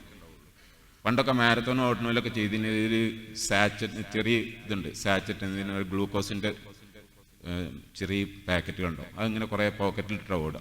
ഓരോ അരമണിക്കൂർ കൂടും 1 മണിക്കൂർ കൂടുമ്പോൾ അതിങ്ങനെ എടുത്തിട്ട് കഴിക്കും. 25 gram ഗ്ലൂക്കോസ് ഉണ്ട്. 1 മണിക്കൂർ നേരത്തെ തന്നെ എൻ്റെ ഇഫക്റ്റ് ഉണ്ടാവും. കഴിഞ്ഞ് വീണ്ടും ക്ഷീണമായി അടുത്തെടുത്ത്. ഇപ്പോൾ അതൊന്നും വേണ്ട. രാവിലെ നല്ലൊരു ബീഫ് ഒരു വലിയൊരു കഷ്ണം എടുത്തിട്ട് നല്ലോണം പൊരിച്ചാൽ തിന്നാം. കുറച്ച് ബട്ടറും അതിൻ്റെ കൂടെ തിന്നു കഴിഞ്ഞാൽ പിന്നെ അവനൊരു സാധനം വേണ്ട, ഇടയ്ക്കിടയ്ക്ക് വെള്ളം കുടിച്ചു കൊടുത്താൽ മതി. എന്ന് പറഞ്ഞാൽ ഈ ഫാറ്റ് നമുക്ക് അത്രയും ഇമ്പോർട്ടൻ്റ് ആയ സംഗതിയാണ്. നമ്മൾ ഏറ്റവും നല്ല ഊർജ്ജത്തിൻ്റെ സോഴ്സാണ്. എനോർമസ് ആണ് എന്ന് പറഞ്ഞാൽ മറ്റേൻ്റെ എത്രയോ ഇരട്ടി, 7 ഇരട്ടി ഊർജ്ജം ഉണ്ടാവും. എല്ലാം കൊണ്ട് നമുക്ക് വേണ്ടിയ ഭക്ഷണം ഇതാണ്. അതാണ് ലോ കാർബ് ഹൈ ഫാറ്റിൻ്റെ ചുരുക്കം. അപ്പോൾ ഈ അസുഖങ്ങൾക്കൊക്കെ തന്നെ പരിഹാരമാവും. ഇതിന് വെറും ഹാർട്ട് അറ്റാക്കും ഷുഗറും മാത്രമല്ല, ഈ നീണ്ട ലിസ്റ്റ് കണ്ടോ, അൾഷൈമേഴ്സ്, പെരിഫറൽ ന്യൂറോപ്പതി, റെറ്റിനോപ്പതി, മലയാളത്തിൽ പറഞ്ഞാൽ ഇത് ഞരമ്പ് ഒക്കെ കണ്ടാണല്ലേ. ഇത്രയും രോഗങ്ങൾ നിങ്ങൾക്ക് ഈ ഒരൊറ്റ ഡയറ്റ് കൊണ്ട് സുഖപ്പെട്ടു. ഇതിനകത്തൊരുപാട് ലിസ്റ്റാക്കാൻ പറ്റാത്തതുണ്ടോ? ഒരുപാട് ആൾക്കാർക്ക് അനുഭവമുള്ളതാണ്. നമ്മളെ ഗ്രൂപ്പിലൊക്കെ തന്നെ പലരും മാനസിക രോഗങ്ങളടക്കം മാറുന്നുണ്ട്. അൾഷൈമേഴ്സ്, അതേമാതിരി മറ്റേ എന്തെങ്കിലും പറയാം, ഓട്ടിസം, ഒരുപാട് അസുഖങ്ങൾ. ട്രൈ ചെയ്ത് നോക്കി. അതിൽ മെനക്കടമൊന്നുമില്ല, മൂരിറച്ചി നിന്നിപ്പോൾ എന്ത് മെനക്കടം, വേറെ റിസ്ക് ഒന്നുമില്ല അതിനകത്ത്. അതേമാതിരി ശരീരത്തിലുണ്ടാകുന്ന ഒരുപാട് മറ്റേ സ്കിൻ ഡിസീസ്, എന്തിനു പറയാം, ഈ ഫംഗസ് അല്ലെങ്കിൽ മറ്റേ മോക്കുരു മറ്റേ മറിച്ച് ഇതൊക്കെ പോകും. കാരണം ഇതിൻ്റെയൊക്കെ പ്രധാന കാരണം ഇൻഫ്ലമേഷനാണ്. മിക്കവാറും രോഗങ്ങളൊക്കെ ഉണ്ടാക്കുന്നത് നീർക്കെട്ടുകളാണ്. ഈ ഇവരുണ്ടല്ലോ എന്തായാലും പറയാം, ആയുർവേദക്കാർക്കൊരു കഫം പിത്തം വാദം എന്നൊക്കെ പറഞ്ഞു, ഇതൊക്കെ പാടെ കൂടിയാൽ ഒരു സാധനത്തുമൊക്കെ എത്താം. ഇൻഫ്ലമേഷൻ എന്ന് പറഞ്ഞാൽ ഇൻസുലിൻ കൂടുന്നതാണ് അതിൻ്റെ കാരണം. അവർ ഈ ഇൻസുലിനൊന്നും കാണാത്ത കണ്ടുപിടിക്കാത്തൊരു കാലത്ത് ഉണ്ടാക്കിയൊരു കോൺസെപ്റ്റ്. യഥാർത്ഥത്തിൽ ഇൻസുലിൻ ബ്ലഡിൽ അധികമാകുന്നതാണ് ഈ പറഞ്ഞ രോഗങ്ങളില്ലവർക്കൊക്കെ ഇൻസുലിൻ കൂടുതലുണ്ടാവും. ചെക്ക് ചെയ്ത് നോക്കി, ഒരാളുടെ ബ്ലഡിൽ ഫാസ്റ്റിംഗ് സ്റ്റേജിൽ ഉണ്ടാകേണ്ട ഇൻസുലിൻ്റെ അളവ് 2 to 7 മൈക്രോ ഇൻ്റർനാഷണൽ യൂണിറ്റാണ്, MIU എന്ന് പറയും. അത് 7 കൂടിക്കഴിഞ്ഞാൽ ഹൈപ്പർ ഇൻസുലിനേമിയ എന്ന് പറയും, ഇൻസുലിൻ്റെ അളവ് കൂടുന്ന അവസ്ഥ. ഈ അവസ്ഥയിലാണ് നീർക്കെട്ടുണ്ടാകുന്നത്. ഈ നീർക്കെട്ടാണ് നിങ്ങൾക്ക് രോഗങ്ങൾ ഉണ്ടാക്കുന്നത്. നീർക്കെട്ട് കാരണം പ്ലേക്കുകൾ വലുതാവും. പ്ലേക്ക് പറഞ്ഞാൽ രക്തക്കോലിൻ്റെ ഉള്ളിലെ ബ്ലോക്ക് ഉണ്ടാക്കുന്ന സാധനമാണ്. അതുണ്ടാവൽ ചെറിയ മുറിവുകൾ വരുമ്പോൾ അവിടെ എന്തെങ്കിലും പറയാം, നമ്മളെ പ്ലേറ്റ്ലെറ്റ് വന്ന് അടി, അതിൻ്റെ ഭാഗമായിട്ട് നീർക്കെട്ട് വരും. അതിൻ്റെ ഭാഗമായിട്ട് അത് ഉണങ്ങിയിട്ട് നമ്മൾ കയ്യിലൊക്കെ മുറിയൊക്കെ ഉണ്ടായാലും ഇങ്ങനെ പൊറ്റം കടിക്കാന്നറിയില്ല, അതായത് പൊറ്റന് ഉണങ്ങിപ്പോൾ മുറിയുണ്ട് ഉണങ്ങിപ്പോൾ, അങ്ങനെയാണ് സാധാരണ ഇത് ഉണ്ടാകുക. പക്ഷെ നീർക്കെട്ട് കൂടുതൽ, ഇൻസുലിൻ കൂടുതൽ ഒരാളെ ബ്ലഡിൽ ഈ പൊറ്റന് അയക്കുന്ന സാധനം പ്ലേക്ക് പിന്നെ ഫോം ഫൈബ്രോലിസിസ് ആണ്, അങ്ങനെ ഇല്ലാതെ പോവില്ല. ഇത് വലുതായി വരുന്നിട്ട് ഓട്ടങ്ങാട് അടഞ്ഞു പോകും. അതാണ് ബ്ലോക്ക് എന്ന്. അങ്ങനെയാണ് ഈ കൊറോണറി ആർട്ടിനെ സാധനമുണ്ട്, പിന്നെ ഹാർട്ടിൻ്റെ മസിൽക്ക് രക്തം കൊടുക്കുന്ന സാധനമുണ്ട്. രക്തം എല്ലാവർക്കും കൊടുക്കുന്ന ഹാർട്ടാണ്, അതിന് തന്നെ ഒരു പീസ് ഇങ്ങോട്ട് തന്നെ കൊടുക്കുന്നുണ്ട്. അതിന് ഹാർട്ട് വർക്ക് ചെയ്യണമെങ്കിൽ രക്തം വേണമല്ലോ. ഈ ആർട്ടറിക്കകത്ത് ഇതേമാതിരി പ്ലേക്ക് വന്ന് ബ്ലോക്ക് വരുമ്പോഴാണ് നമ്മളെ ഹാർട്ട് അറ്റാക്കും ഇങ്ങനത്തെ പ്രശ്നങ്ങളൊക്കെ ഉണ്ടാകുന്നത്. കാർഡിയോ വാസ്കുലർ ഡിസീസ് എന്ന് പറയും, അല്ലെങ്കിൽ കൊറോണറി ഹാർട്ട് ഡിസീസ്. അതേമാതിരി നമ്മൾ സ്ട്രോക്ക് വരുന്നുണ്ട്. തലച്ചോർക്കിലെ ആർട്ടറിയിൽ ഈ ബ്ലോക്ക് വരുമ്പോഴാണ് തലച്ചോർക്ക് രക്തം കിട്ടാതെ സ്ട്രോക്ക് വരുന്നത്. അതിൻ്റെ ഭാഗമായിട്ട് അവിടെ ബ്ലോക്ക് വന്നിട്ട് ചിലപ്പോൾ പൊട്ടിയിട്ട് ഹെമറേജ് ഇങ്ങനത്തെ അസുഖങ്ങൾ വരും. അതായത് കിഡ്നിക്ക് ആവശ്യമായ ബ്ലഡ് കൊടുക്കുന്ന ആർട്ടറികളിൽ ബ്ലോക്ക് വരുമ്പോഴാണ് കിഡ്നി ചുരുങ്ങിയിട്ട് ഡിസ്ട്രോഫി എന്നൊക്കെ പറയും, ചുരുങ്ങിയിട്ട് കിഡ്നി ഡാമേജ് വരുന്നിട്ട് അപ്പോഴാണ് നമ്മൾ ഡയാലിസിസും കിഡ്നി ട്രാൻസ്പ്ലാന്റൊക്കെ നടത്തുന്നത്. അതേപോലെ കാലിക്കുള്ള രക്തക്കോയിൽ ബ്ലോക്ക് ആകുമ്പോൾ കാലിൻ്റെ വിരലൊക്കെ ചീഞ്ഞു പോയി മുറിച്ച് കളയേണ്ടി വരുന്നുണ്ട്. കണ്ണുക്കുള്ള ബ്ലോക്ക് ആകുമ്പോൾ കണ്ണിൻ്റെ കാഴ്ച. അങ്ങനെ ഏത് ഭാഗത്തേക്കുള്ള രക്തക്കോയിലും ബ്ലോക്ക് വരാം. അതിന് മൊത്തത്തിൽ പറയുന്നതാണ് ഡിസെമിനേറ്റഡ് ആർട്ടീരിയൽ ഡിസീസ് എന്ന് പറയും. അതായത് പല സ്ഥലത്തായിട്ട് എവിടെ ഉണ്ടാകാവുന്ന ആർട്ടറിക്ക് ഉണ്ടാകുന്ന അസുഖം. എൻഡോത്തീലിയൽ ഡിസ്ഫങ്ഷൻ, ഇങ്ങനെയൊക്കെ പല പേരിലും അറിയും. അതെറോസ്ക്ലറോസിസ് എന്ന് പറയും. ഇതിൻ്റെയൊക്കെ കാരണം ഇൻസുലിൻ കൂടുന്നതാണ് ബ്ലഡിൽ. ഇൻസുലിൻ കൂടാൻ കാരണം കാർബോഹൈഡ്രേറ്റ് കൂടുന്നതാണ്. അപ്പോൾ നമ്മളെ ഭക്ഷണ രീതി കുറച്ച് കാലമായിട്ട്, ഒരു 40 കൊല്ലമായിട്ട് വമ്പിച്ച് നിലക്ക് മാറിയിട്ട് നമ്മൾ ഫാറ്റും പ്രോട്ടീനും എല്ലാം കഴിക്കുന്ന കാര്യമായിട്ട് കാർബോഹൈഡ്രേറ്റ് ആണ്. അത് ഈ രോഗങ്ങളൊക്കെ ഈ 40 കൊണ്ട് ഇത്ര കൂടാനും കാരണം. ഇനി നമുക്ക് ഇതിൻ്റെ ചെറുതായിട്ടൊന്നൊരു ഓടിച്ചു പോയതിൻ്റെ ഹിസ്റ്ററി എങ്ങനെ സംഭവിച്ചതെന്ന്. ഇതൊക്കെയാണ് ഇപ്പോൾ പ്രമേയത്തിൻ്റെ പല ടൈപ്പ് പ്രമേയമുണ്ട്. ടൈപ്പ് 2 പ്രമേയത്തിനാണ് നമ്മൾ പ്രധാനമായിട്ട് ഇവിടെ പ്രാധാന്യം കൊടുക്കുക. കാരണം മൊത്തം പ്രമേയ രോഗികളുടെ 90% ആൾക്കാർക്ക് ഉണ്ടാകുന്ന ടൈപ്പ് 2 പ്രമേയമാണ്. ടൈപ്പ് 1 വേറെ തന്നെ വകുപ്പാണ്, അത് ഈ ഇതിൽപ്പെട്ടതല്ല. പിന്നെ വേറെ ചെറിയ സാധനങ്ങളുണ്ട്. ജസ്റ്റേഷനാണ്, ഇത് ഗർഭകാർക്ക് ഉണ്ടാകുന്ന വലിയ ഇമ്പോർട്ടൻ്റ് അല്ല. ഇത് നമ്മൾ ഒരു സെൻസസ് ആണ്, മറ്റേ WHO ഒരു കണക്കാണ്. അതായത് ഈ 25 കൊല്ലം കൊണ്ട് പൊണ്ണത്തടിയന്മാരുടെ എണ്ണം 3 ഇരട്ടി കൂടിയെന്ന ലോകത്ത്. അതേമാതിരി പ്രമേയ രോഗികളുടെ എണ്ണം 30 വർഷം കൊണ്ട് 14 ഇരട്ടി കൂടിയാണ്. ചെറിയ കൂടുതലല്ല, ഇരട്ടി 2 ഇരട്ടി എന്നല്ല, 14 ഇരട്ടി. അതായത് 1985 മൊത്തം ലോക ജനസംഖ്യ 485 കോടിയായപ്പോൾ 3 കോടി ആൾക്കാർക്ക് പ്രമേയമുള്ളൂ. അത് 2015 ആയപ്പോൾ 735 കോടി ജനങ്ങളുണ്ടല്ലോ, 442 കോടി ജനങ്ങൾക്ക് പ്രമേയം വന്നു. ഈ രീതിയിൽ ഇത് വല്ലാത്ത നമ്മൾ പ്രതീക്ഷിക്കാത്ത ലെവലിൽ ഇത് വർദ്ധിച്ചുകൊണ്ടിരിക്കുകയാണ്. ഇന്നിപ്പോൾ ഈ കൂടിയിരിക്കുന്ന ആൾക്കാരിൽ പ്രമേഹം ഇല്ല എന്ന് ഉറപ്പില്ല ആൾക്കാരൊന്ന് കയ്യൊന്തിച്ചോ. ഇപ്പോൾ പറഞ്ഞാൽ എത്ര % ഉണ്ട്? 100% ഉറപ്പുണ്ടോ നിങ്ങൾക്ക്? പ്രമേയം ഉള്ളവരല്ല, ഇല്ല എന്ന് ഉറപ്പില്ല. നിങ്ങൾ ആരെങ്കിലും ബ്ലഡ് പരിശോധിച്ചു അടുത്ത ആരുടെന്നെങ്കിലും? ഉണ്ടാവില്ല. എന്തിനാ പരിശോധിക്കണം? അതുകൊണ്ടല്ല, ഒന്ന് പറഞ്ഞാല് നമ്മളെപ്പോഴത് പരിശോധിക്കുക. അതുകൊണ്ടത് ബുദ്ധിമുട്ട് വരുമ്പോഴല്ല ഇവരാരതിനെ പറ്റി ആലോചിക്കുക. അല്ല ഇവർ രാത്രിയൊക്കെ 2-3 നേരമൊക്കെ എണീറ്റ് മൂത്രമൊക്കെ വരുമ്പോഴൊക്കെയാണ് ഒരു പ്രശ്നമായിട്ട് നമുക്ക് വരിക. അതുവരെ അങ്ങനെ പോകും. പക്ഷെ ഇതിൻ്റെ ഒരു 15 കൊല്ലം മുമ്പ് നിങ്ങൾ ഡയബറ്റീസ് തുടങ്ങിയിട്ടുണ്ട് എന്ന് പറഞ്ഞാൽ നിങ്ങൾക്ക് തുടക്കത്തിൽ ഇൻസുലിൻ ബ്ലഡിൽ കൂടാൻ തുടങ്ങുമ്പോഴാണ് പ്രമേയം തുടങ്ങുന്നത്. ഷുഗർ ബ്ലഡിൽ അമിതമായിട്ട് കൂടുമ്പോഴാണ് നിങ്ങൾ പ്രമേയ രോഗിയായിട്ട് നിങ്ങൾക്ക് തോന്നുന്നത്, അല്ലെങ്കിൽ ബ്ലഡ് ടെസ്റ്റ് ചെയ്യുമ്പോൾ അറിയാൻ പറ്റുന്നത്. അപ്പോൾ ആ 15 കൊല്ലം മുമ്പ് നിങ്ങൾക്ക് ഇത് ബ്ലോക്ക് ചെയ്യാൻ പറ്റിയിരുന്നെങ്കിൽ ഒരുപാട് ഡാമേജ് ഒഴിവാക്കാൻ പറ്റും. അവിടേക്കാണ് പോണത്. അപ്പോൾ ഭക്ഷണം കൂടുതൽ കഴിച്ചതാണ് ഒരു കാരണം. പ്രധാനമായിട്ടും ഞാൻ പറഞ്ഞല്ലോ, അതിൽ ഏറ്റവും വലിയ തെളിവ് ഇതാണ്. 2 ലോകമഹായുദ്ധങ്ങളെ കാലത്ത് പ്രമേയം ലോകത്ത് ഏറ്റവും കുറവായിരുന്നു. ആ സമയത്ത് ഭക്ഷണം കുറയുന്നതനുസരിച്ച് ഡയബറ്റീസും ഇല്ലാതെയാവുന്നുണ്ട്. അപ്പോൾ ഇനി എന്തുകൊണ്ടാണ് ആൾക്കാർ ഇത്ര അധികം കാർബോഹൈഡ്രേറ്റ് കഴിക്കുന്നത്? അതൊരു പ്രശ്നമാണല്ലോ. നമ്മളെ ചോയ്സ് മാത്രമല്ല, നമുക്ക് കിട്ടിയ ഡയറക്ഷൻസ് അതാണ്. ഡയറ്ററി ഗൈഡ് ലൈൻ എന്ന് പറയാം. അമേരിക്കക്കാരാണ് ഇത് ഉണ്ടാക്കില്ല. പിന്നെ നമ്മളൊക്കെ അതേമാതിരി കണ്ട് വിഴുങ്ങലാണ്, ചോദ്യം ചെയ്യാനും നിൽക്കില്ല. അത് ഇയാൾ ഈ പുസ്തകത്തിൽ വിവരിച്ച് പറയുന്നത് എന്തുകൊണ്ടാണ് ആൾക്കാർ കാർബോഹൈഡ്രേറ്റ് കൂടുതൽ കഴിക്കുന്നത്. ബാക്കിയുള്ളതൊക്കെ കുറച്ചിട്ട് 80-90% എല്ലാവരും കാർബോഹൈഡ്രേറ്റ് കഴിക്കുന്നത്. ഇതിന് പ്രധാന കാരണം എന്താണെന്നുള്ളത് ഇയാൾ ഈ പുസ്തകത്തിൽ വിവരിക്കുന്നുണ്ട്. അതിന് 1960കളിൽ ഹാർവാർഡ് മെഡിക്കൽ സ്കൂൾ പറഞ്ഞാൽ അമേരിക്കയിലെ ഏറ്റവും ഫേമസ് ആയിട്ടുള്ള മെഡിക്കൽ യൂണിവേഴ്സിറ്റിയാണ്. അവിടുത്തെ 3 ശാസ്ത്രജ്ഞന്മാർക്ക് വലിയൊരു എമൗണ്ട് കൈക്കൂലി കൊടുത്താരെന്നറിയാം അമേരിക്കയിലെ വൻകിട പഞ്ചസാര കമ്പനികൾ.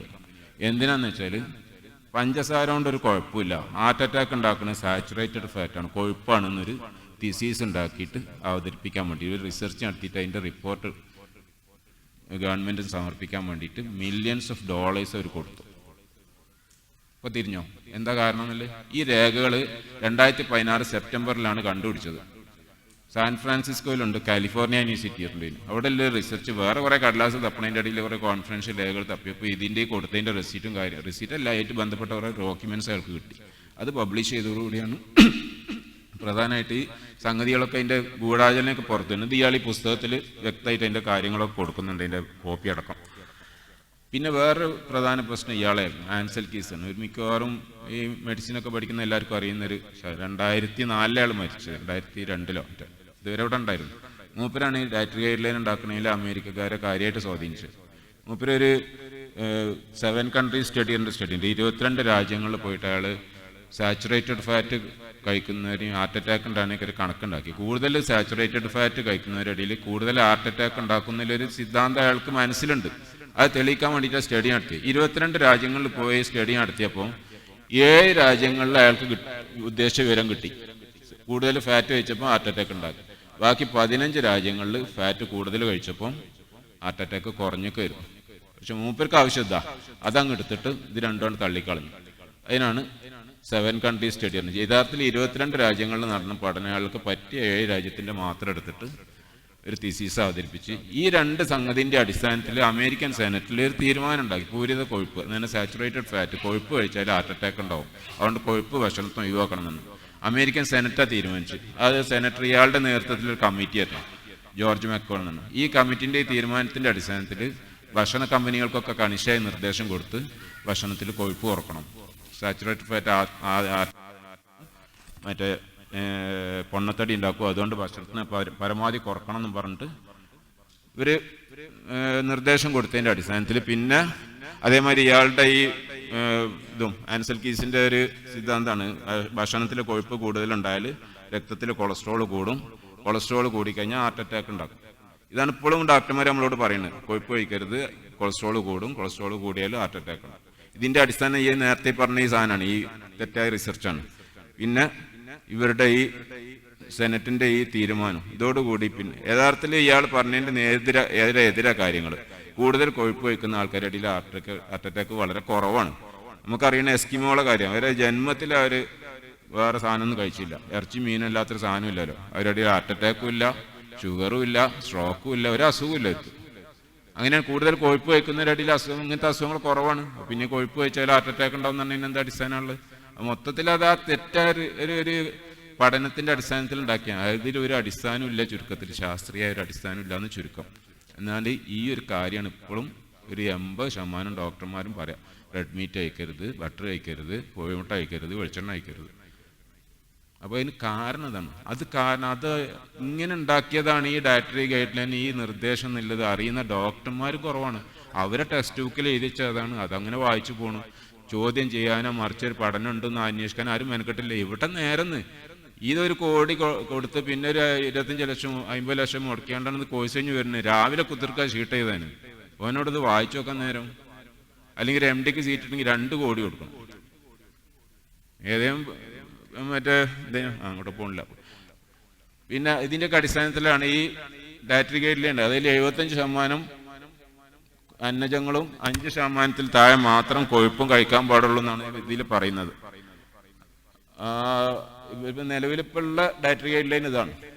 ഇതിൻ്റെ അടിസ്ഥാനത്തിലാണ് നമ്മളൊക്കെ ഭക്ഷണം കഴിക്കുന്നത്. ഇതാണ് നമ്മളെ ഭക്ഷണ രീതിയൊക്കെ ഇങ്ങനെ ആവാൻ കാരണം. നമ്മൾ ചോറും ചപ്പാത്തിയും കഴിക്കണം, അമേരിക്കാനും ബ്രെഡും ബെന്നും ഇതൊക്കെ കഴിക്കുന്നു. എന്തായാലും ഇത് തന്നെയാണ് കൂടുതലുള്ളത്. പിന്നെ പുറമെ കൊക്കോള, പെപ്സി, ഡോനറ്റ്സ്, മറ്റേ മറിച്ച് പറഞ്ഞിട്ട് ഫുള്ള് മധുരം തന്നെ, പഞ്ചസാര, ഹൈ ഫ്രക്ടോസ് കോൺ സിറപ്പ്, പിന്നെ റിഫൈൻഡ് കാർബോഹൈഡ്രേറ്റ്, മൈദ, ട്രാൻസ് ഫാറ്റുകൾ, ഇതൊക്കെ തന്നെയാണ് ഭക്ഷണത്തിന്. ഇതൊക്കെ തന്നെയാണ് ഹാർട്ട് അറ്റാക്ക് ഉണ്ടാക്കുന്നത്. അപ്പം ഇതിൻ്റെ അടിസ്ഥാനത്തിലാണ് പിന്നെ ഈ ഭക്ഷണ സാധനങ്ങളൊക്കെ എങ്ങനെയാണ് മാറുന്നത്. ഫാറ്റ് ഇല്ലാത്തതും, നോ ഫാറ്റ് ഭക്ഷണം, ലോ ഫാറ്റ് ഭക്ഷണം. എവിടെ നോക്കിയാലും ഏത് സൂപ്പർ മാർക്കറ്റിൽ പോയാലും നമുക്ക് കാണാൻ പറ്റും ജാതി ബോർഡ്.